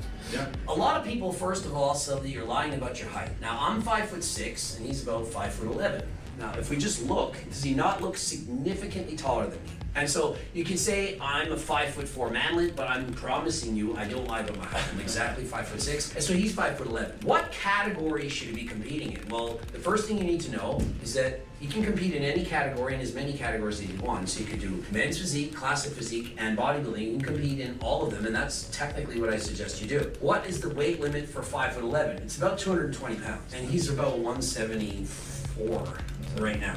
And so he's about 40, 50 pounds under the weight cap for classic physique. Doesn't mean he's too small for classic physique. It just means that the guys at the best at the top level in the world at your height would have almost 50 pounds more muscle than he does, which is a lot. But it doesn't mean that he can't compete and do well in that weight class. Now, if I compare you to the best guys in the world at pro level, you would be more like men's physique. Okay. These guys are a lot bigger. But it doesn't mean that you can't win bodybuilding. Especially in a natural competition, there's not going to be many guys that are this big in natural bodybuilding. So in a drug-tested show, you'll see everyone is a lot smaller. And so just because you're not as big as an open class bodybuilder doesn't mean you can't compete in that. But is there a certain class that you're like, more like, oh, I just really like this class more than another? So like the obvious answer is, of course, classic. Everybody loves classic. But I feel like I would do better in men's physique. Yeah. Right. So if you want to do classic, you definitely should, and then do men's physique as well, and maybe not even bother with bodybuilding. I mean, you can decide more at the show. Mm-hmm. But we may as well go through the poses for classic physique because, well, you can use those poses for anything. So let's just start with the relaxed front pose just to see where you stand. You want your heels close together and your toes pointing out. What you want to do is to make sure that your legs are flared out. So you always have to flex your legs as you're doing, because a lot of people, they just stand like this and they're not flexing. So you have slight bend of the knee and you're pushing outwards so that you can see the legs everywhere. And obviously you're going to have like very short shorts and you can see all the muscles up here. Some people, if they have really small legs, sometimes they'll point their toes out even more, and it makes your legs even bigger that way. You can see your hamstrings on this side. And some people, which is usually a mistake, will stand more like this straight on. You don't have as much width as if you turn your toes out. Okay. So you always want to have slight toes out. And standing upright, you want to have your shoulders as wide as possible to give you that X frame, and then your waist Hey, tight. Fusey, how's it going? So you're basically blowing out your air.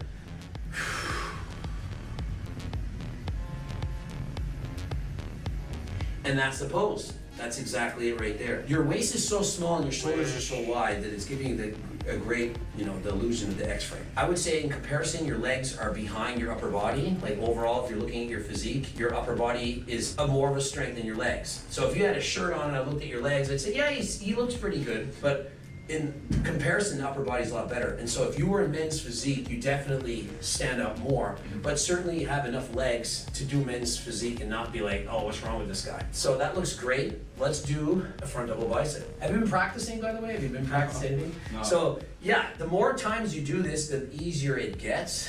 And so just give it a shot. We'll see if there's anything missing, if there's anything that we can add to it. Very nice. You can see right away. I was looking. Is his biceps gonna be higher than the delts? So many people pose like this, makes them look small. So that's up. And now with your legs, you have two options here. You kind of can lean on one side and have the legs out. It gives you a bit more aesthetics, where one's legs out to the side, and so you pose like this. You can even practice with one arm up and look up, kind of like that Z's pose. Very artistic, because when you're doing your routine, you can do every pose that you want. You can do this, and then you can do that, and there's so many things we can lead from there. And even in the front double bicep pose, you could always start with this pose, and then at the end, even in the front double bicep pose, as soon as you could change what your arms are doing, and then the judges and the audience are doing front double bicep. If everyone is standing stationary like this, and you suddenly do that, they're gonna be like, wait, what did that guy do? And the more eyes are on you, the better you're gonna do. Very good to do that. And so you can practice with the two legs. So you have the one leg out. I like that look. And the other option would be just straight on, standard, not as exciting, more boring. I like to be off, off center a bit, have one leg out to the side. So I think that's a good look. Very, very good. So you can see the peak bicep looks good, chest, shoulders, everything really good. Okay, so the front double bicep. Now, let's just show you a transition so that you can go from the front to the back during a routine artistically. So you're in the front double bicep pose and you're trying to think, what could I do next? So you're perhaps like this. What you want to think of doing is to turn to the rear with a little bit of grace. So all you have to do is put one leg over the other and spin to the back, and you're literally in your back double bicep pose, and you can just spin back to the front. And if you keep practicing this, you'll get good at it where you can just keep rotating. Give that a shot and see what it looks like. Put my leg here. Yeah. One leg over. Plant the leg first. Okay. And then twist around mostly on the balls of your feet. Now, this right leg, watch mine, put it more behind you. If you put it up here, you're gonna spin up back here. You're not gonna learn, you're not gonna turn in the right, like 180-degree position. So try to get it over to the other side so that your feet are kind of in line. And then when you spin over, your feet will kind of still be in line. And when you're to the back, the only difference is instead of flexing your quad this way, when you're to the back, you have to flex your hamstring. So versus pushing your weight out to the front like that and getting your leg out here, when your leg's in the back, you're gonna pull out your hamstring so that you can flex that muscle. So that's basically the only difference. But your upper body's in the same position. Okay, so I do it like this. Yep. Take back. That, and then twist and flex the hamstring. Yep. And then do it again from the front, like stay right there, leg over, spin, and to the front. And then you're here, you can go back to there. You can come back here. You can spin your arms like this. And if you keep practicing this, like you just keep hitting it, Yeah. it becomes routine all the time. You just keep hitting it, and then you can, and from here, you literally can do the bone arrow pose. Okay. You can come back up. Go from the bone arrow to the front double bicep, to the look in the air, back down, bone arrow, and oftentimes if you look where your arms are pointing, Okay. so if you do this, your eyes are looking up to your hands. So your front double bicep here, you look up, bone arrow, you're looking at your fingertips, so you're staring right down the line right from there. Did I start my And time? now, you No, see I your heel like didn't. I this, should have started the wouldn't it look timer. good to do this again? First So you just 15 spun minutes. around, Okay. and you're like this. Then you can come back like that. You can come up like this. You can do the circle, and you're back here. Circle, and you come here. And so these are the transitions that make a routine go from being just like okay to like, wow, that guy really practices Yeah, posing. it's like a dance. Exactly, because you're from a back double bicep. Yeah. You can come eat like this and do that. Now, the other pose, which is the But, back lat spread, if you start like this, you can then just come to the side, come back, and everyone's looking at what are your arms doing. As long as you're moving your arms around, people are like, oh, that's cool. You're in a lat spread, you always have this option. Quest. It's always there for you. I would continue practicing the spin because the spin, just the one spin, can make your routine go from just being like average to like that guy practiced posing. So I do like this. It's actually quite good, yeah.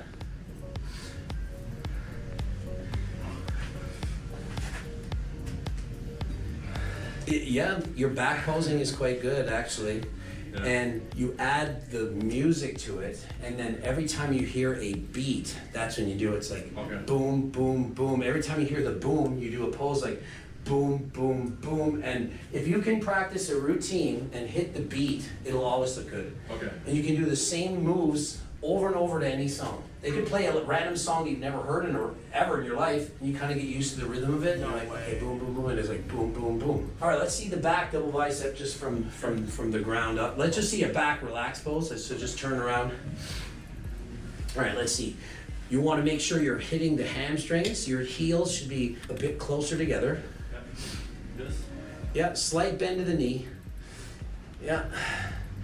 And let's just see a back lat, like kind of like a relaxed pose, like you're just Okay. like Okay. men's physique, kind of just standing there. We'll see what it looks like. It's good. Like so, what's standing out is the waist is very small. This is good. Can you go a bit wider, like this? width out there a bit more. Yeah, I think that's a bit better. All right, now do a back double bicep from there. So one leg back. So always start from the ground up. So for every pose, think, okay, I'm gonna do my legs first and then I'll worry about my upper body. So as soon as they call out the pose, okay, back double bicep, and you're like, okay, back double bicep, okay. I gotta make sure I do this. So I often will flex my leg and then just feel to make sure that it's tense. Because sometimes when you're new, you don't really flex the muscle, but you'll feel it, it's there. Yeah. And then once it's flexed, okay, now I can do the back. Okay, so let's see you call it now. Back double bicep. Now take your time more. Yeah. Put your leg back, feel it, put your hand on your hamstring go. there. Yep, get it. Another Set quest it, okay, and then hit the back 87 double quest bicep points. pose. Back and up. Probably could put your hands a little bit lower. It's still, yep, about right there. Yep. Good. And relax. And then every time you relax, you don't actually relax. Okay. You go from flexing here really hard to, okay, now I'm flexing here really hard. So you're just standing relaxed, but you're tensing the whole time. The hamstrings are always still flexed. And let's say the back lat spread, even though in classic physique we don't do it, if you do decide to do bodybuilding, and it's something that you might do during your routine. Yeah, it looks good. Yeah, not bad at all. Yeah, every now and what I notice a lot more, the back is not so much worried, is the hamstrings will flex and then relax and then flex and relax. But what you want to do is set up two-way mirrors so that you have a mirror in front of you and a mirror behind you so that you can actually see what you're doing. Like you'll see the mirror, you can just angle it at your house and you'll be able to see your back and your hamstrings. Because once you get used to what it looks like, because on stage you don't have mirrors, but you need to get used to it with mirrors, and then when you take the mirrors away, you'll be fine. Okay. I'm trying to look at this one. Oh, you have? I always forget. Nice. Always forget And the then bar. transition, try from there, do the lat spread. Now, stick out this arm out here to the left. Just keep your lat spread like that, like this.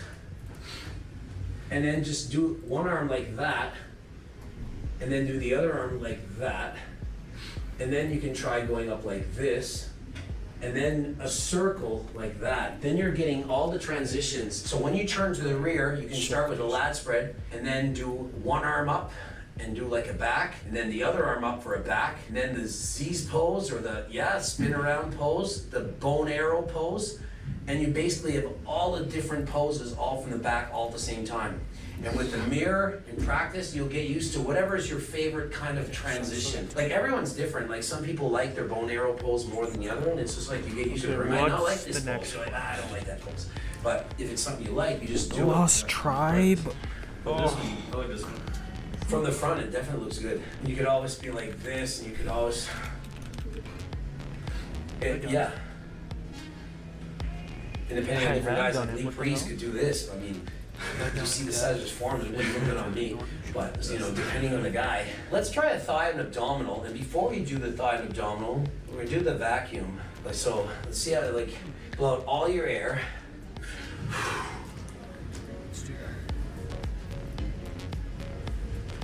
And so from there, then blow it out so that you have the ab pose real tight. So you're blowing out your air and sucking in here at the same time. So you should be tight in the oblique area. Okay.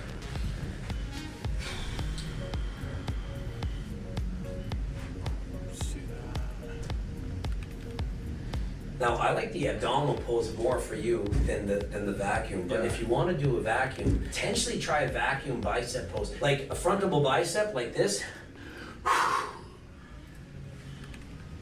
Okay. Okay. You blow out all your air, front double bicep versus a front double bicep where you're flexing and getting that.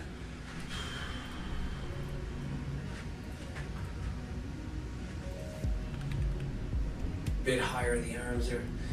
And let's try it with the abdominals flexed completely. Let's see how it looks. Let's see how they compare. They both kind of look good. I don't know. I think you could get away with doing both. You could do one pose where you're sucking in. You should watch Chris Bumstead do his poses and try to copy some of what you think he looks best is, because your waist is small. I feel like you can imitate his look You know, you're obviously smaller, but they have the same kind of like look. Okay, definitely. Yeah, I'll do some research. Yeah, I need just to practice a bit more. I've never done this before. This is my second time. Yeah, and the vacuum pose is so, it hurts. You have to get used to blowing out all your air till the point of it almost hurts your stomach and then sucking in. And it almost feels like you're gonna pass out. It takes time to get used to. Because if you can hold a vacuum for like 20 seconds, you're probably not doing the vacuum hard enough because it should feel like, oh my God, I'm like sucking in. It's like I'm gonna die. I'll try it now. And then you have to try your if it's a thigh and abdominal, you're probably gonna want one leg in front like this. You can push down your leg at the end like that. Yeah. Straight leg like this. Depends, like if this muscle pops out a lot, you might want to just hold this leg up and do that artistic kind of look, and then at the end like that. Especially if you get super cut, and like some guys get like Kai Green will have like striations all up and down the leg. If that gets really lean, you're gonna want to do that. But if it doesn't, there's no point in doing it. We'll see how it goes once I get. Exactly. Once your body fat goes like 6s and 5s. Yep.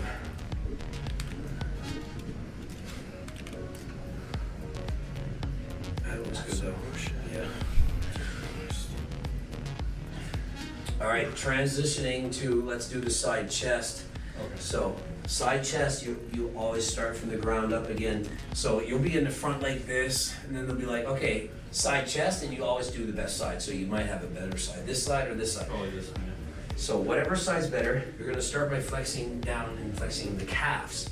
So as soon as you're on the side, you should be on your toe, and you should be trying to flex the calf muscle so they can see. Also, your knee is bent enough so that you can see your hamstring. This part of your leg is pushing here, and it's making your hamstring pop out. The more you sit down, the more it's gonna pop out here, but you look shorter versus up taller, so it's hard to know what to do until you practice enough and you get a feel of like, okay, I look better down low versus high. Everybody's different. Once you're set in the legs, then there's really nothing to it here. You just kind of get into the side and turn over. That looks good. The chest is popping. The delts are looking good. Biceps are big. I mean, it looks great. There's two ways you can do this. You can kind of get your arm a bit lower, and then that'll show this muscle, and you blow out all your air, and then you have that oblique, that tight oblique look. Or you can do more like Arnold and come up real high. So there's your two options, and you can actually do both, especially in a routine. You can come up high, like this would be more like how Arnold's doing it, a bit, you know, a bit more upright, versus you're in tight here, and you're almost flexing that way. And so from this side, you can go from like a side chest, you just wrap your arm around, and then you have your tricep twisting over here. And you want to keep spinning, twisting your body out, because the judges, some are here and some are here. So you want to like twist so you can see everything, because they're looking at the chest too. Like it might be called a side tricep, but you're trying to show your chest and your abs and everything, and even your legs. So for you, upper body's big strength. Your legs look better from the front. From the side, there's less width, so you need to work more on your hamstring thickness overall, like your legs. That's why you're 175 pounds and you're 5'11". It's like, how is that possible? It's because you don't have as much weight in the legs. That's why I'm shorter, but I weigh 10 pounds more, because I have more leg mass, and I'm also heavier in here. So that's just basically the difference. That is pretty good. I started having the striations. Striations in the tris, yeah. When I tested his body fat, his arms were very, very lean, so you can see. A stomach here at 4. When you're super peeled, it'll probably be around 3 millimeters. And your back is at 8.5. That could still come down quite a bit, so you're carrying a bit more fat in the back, hardly any in the arms, but it'll just keep getting lower as you go.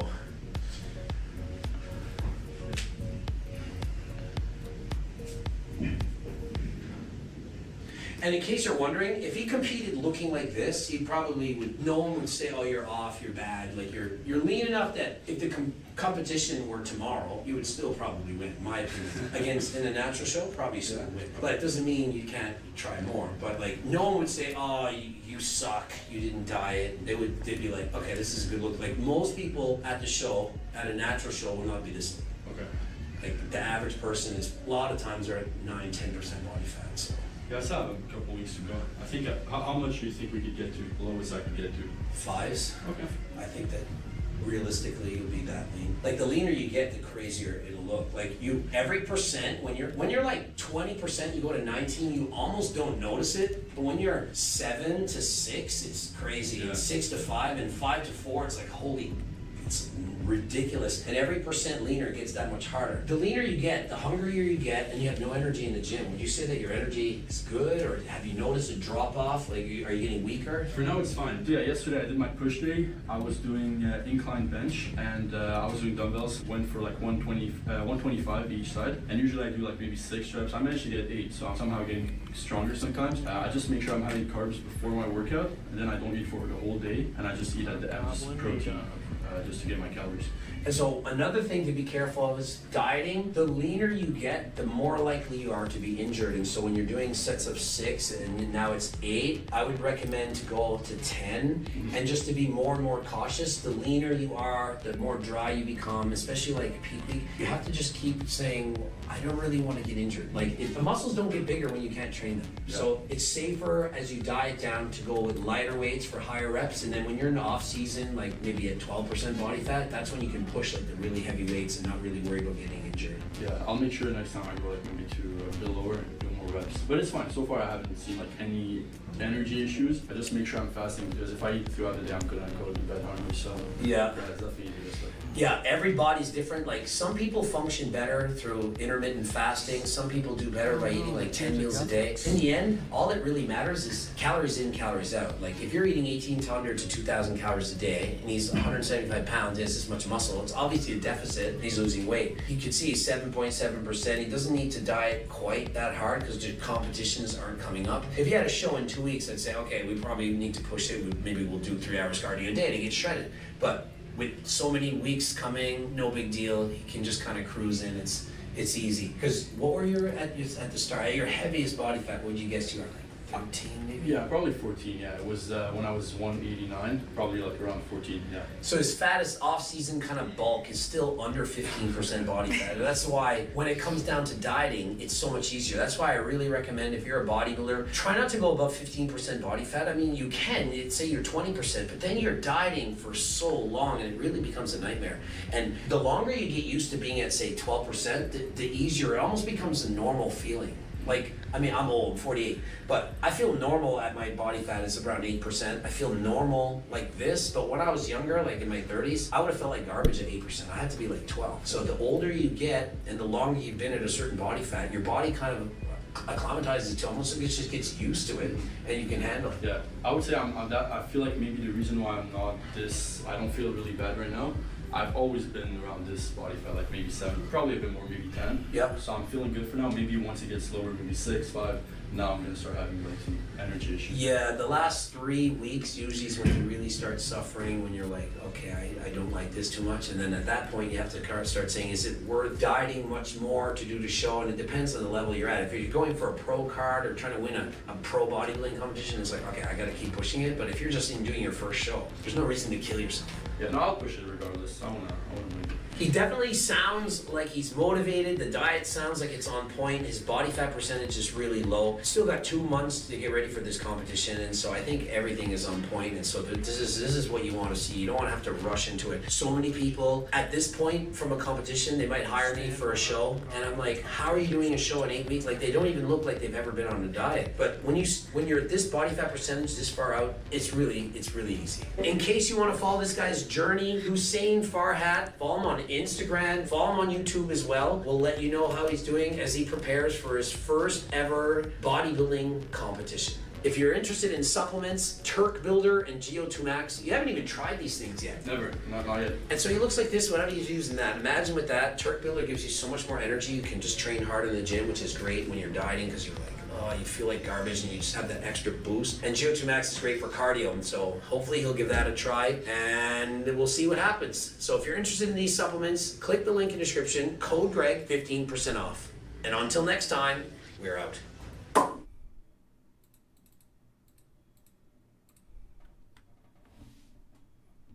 Boom.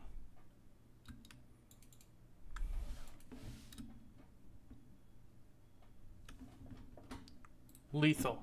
Hello, Jeremy. How you doing? Can I ask you a question? What's going on? I want to ask you a favor.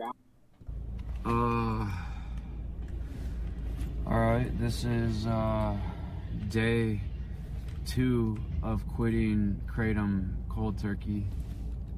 I tapered off of it this weekend starting on Friday, and then Saturday I took about 2 grams of powder at night to sleep through the night, and that was only because I stayed up all night tossing and turning.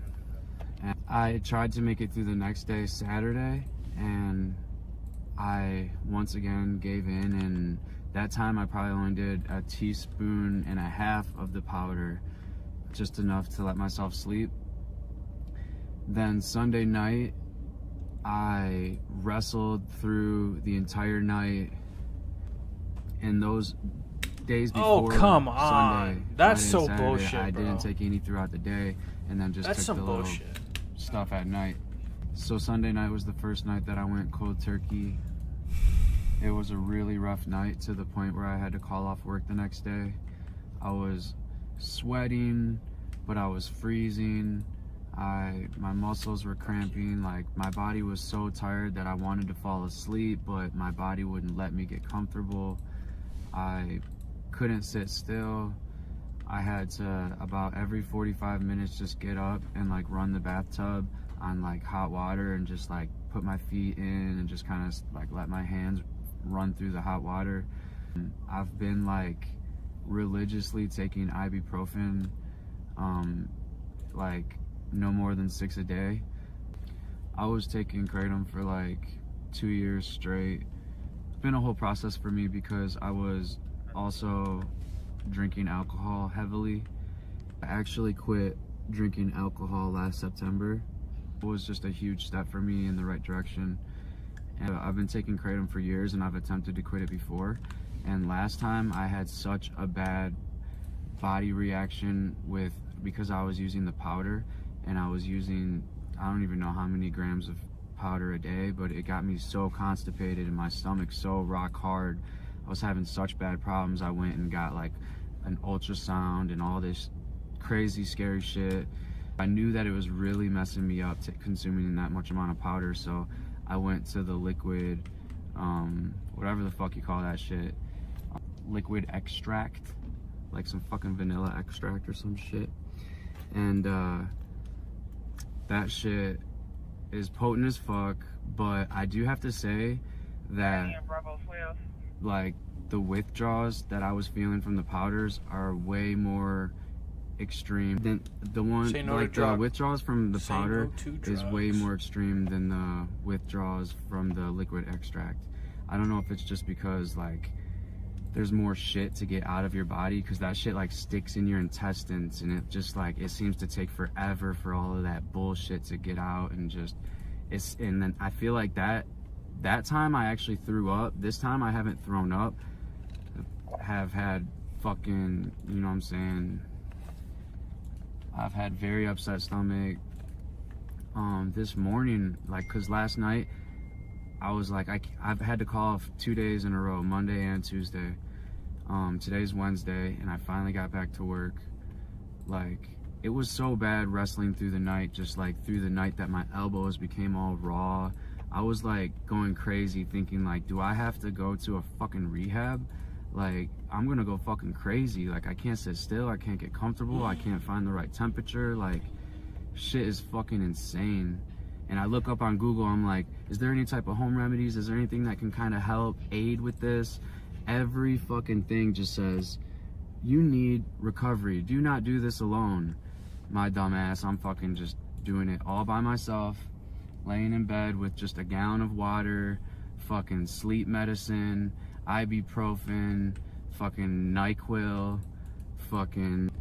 So my dumb ass, bro, the initial plan was to quit over the weekend and just go back to work and everything be all smooth, you know?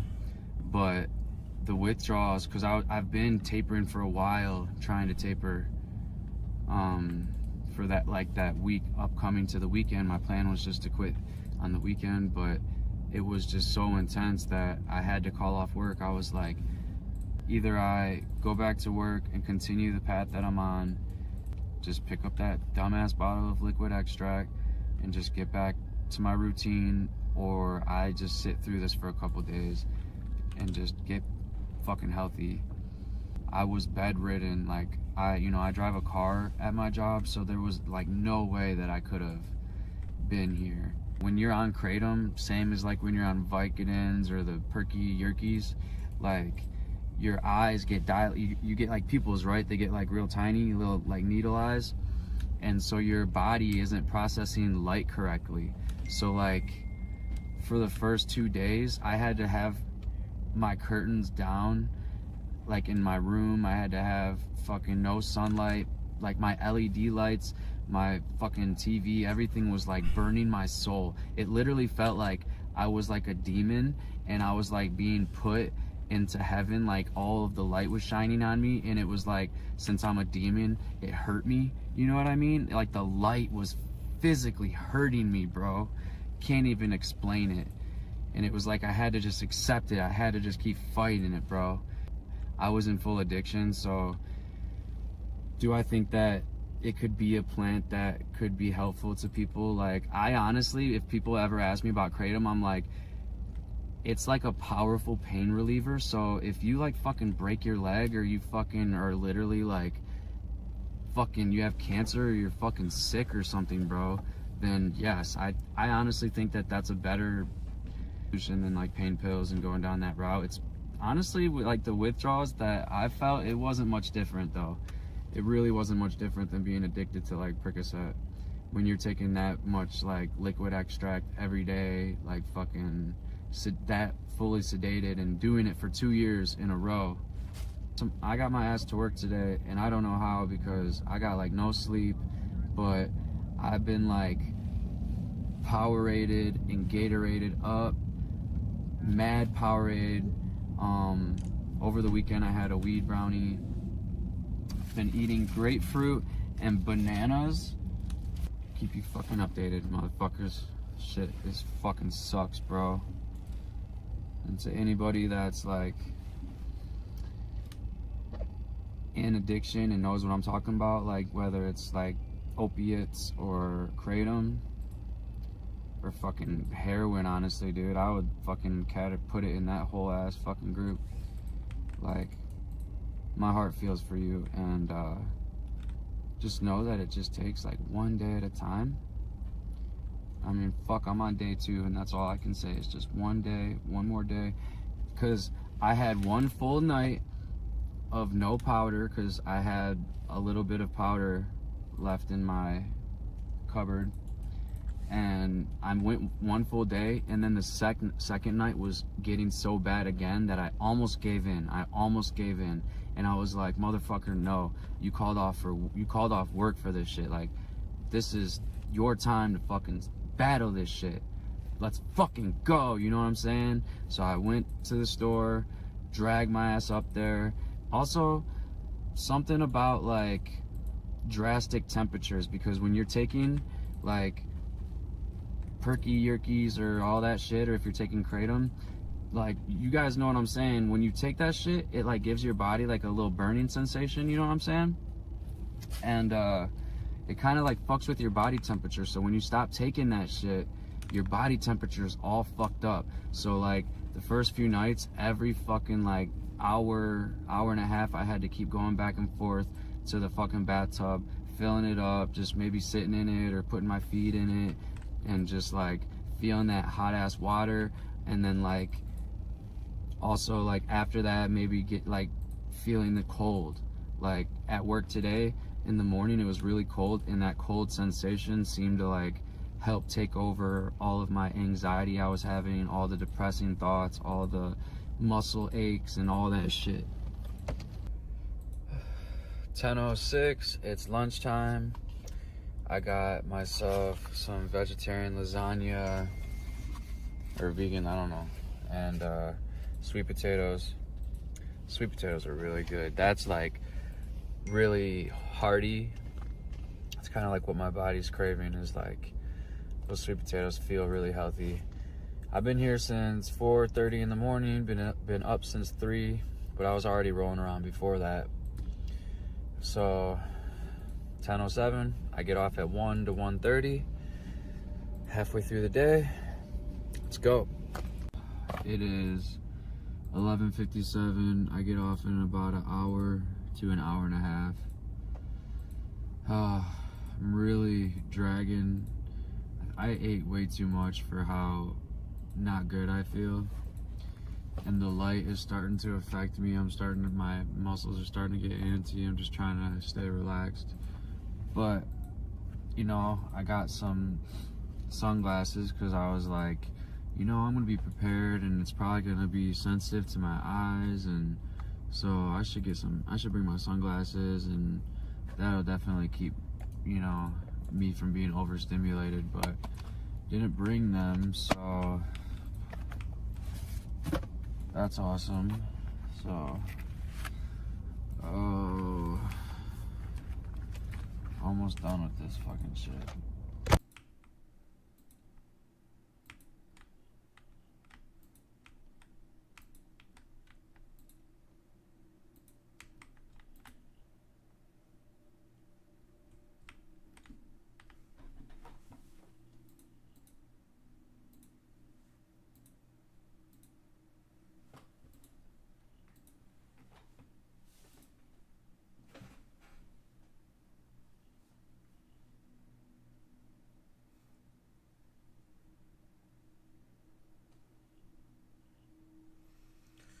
Just die, bro.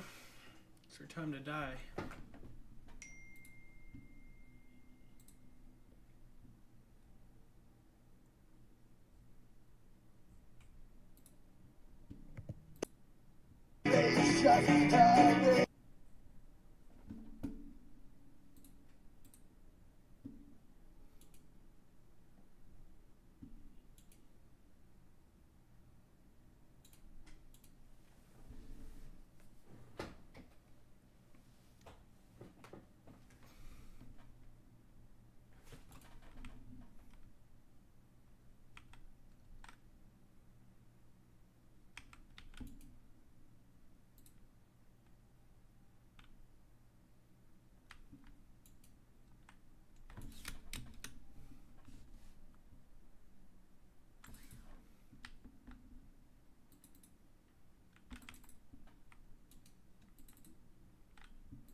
What exit?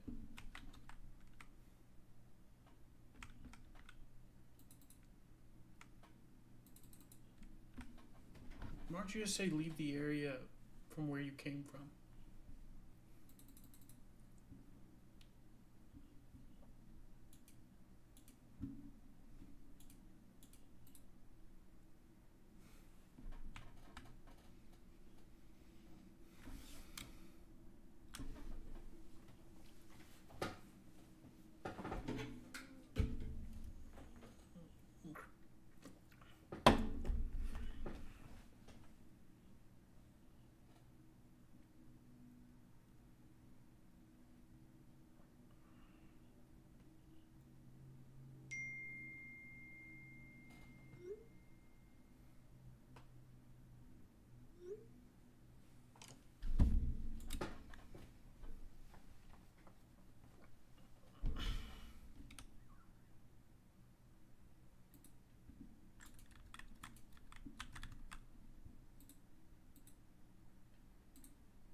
I think that's a good amount. That's a good amount of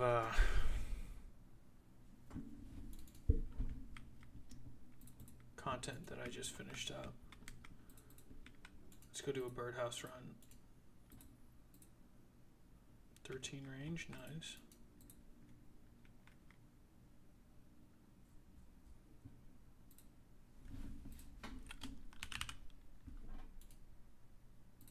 Just get 5 hammer, chisel,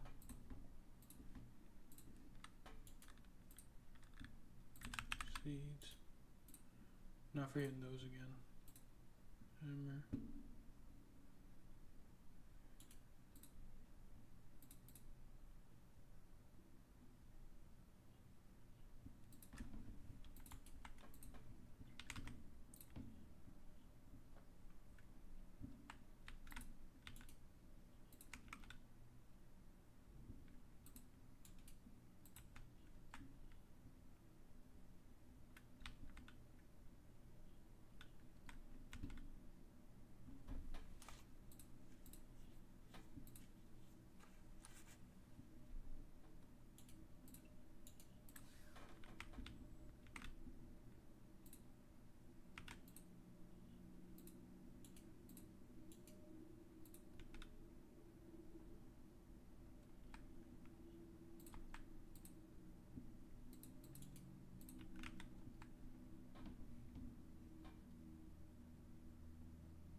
Am I tripping? Oh.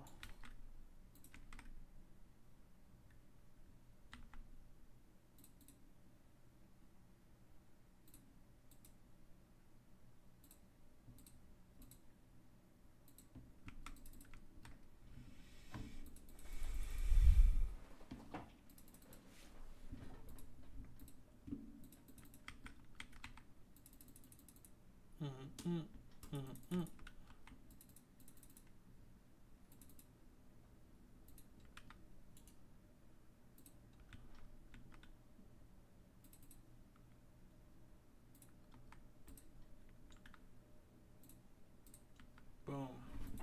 We're good. Alright. Alright guys, till next time. Gonna get off for a little bit. I think I've been streaming for a good 3 hours basically. Well, 2 hours and 41 minutes. But yeah.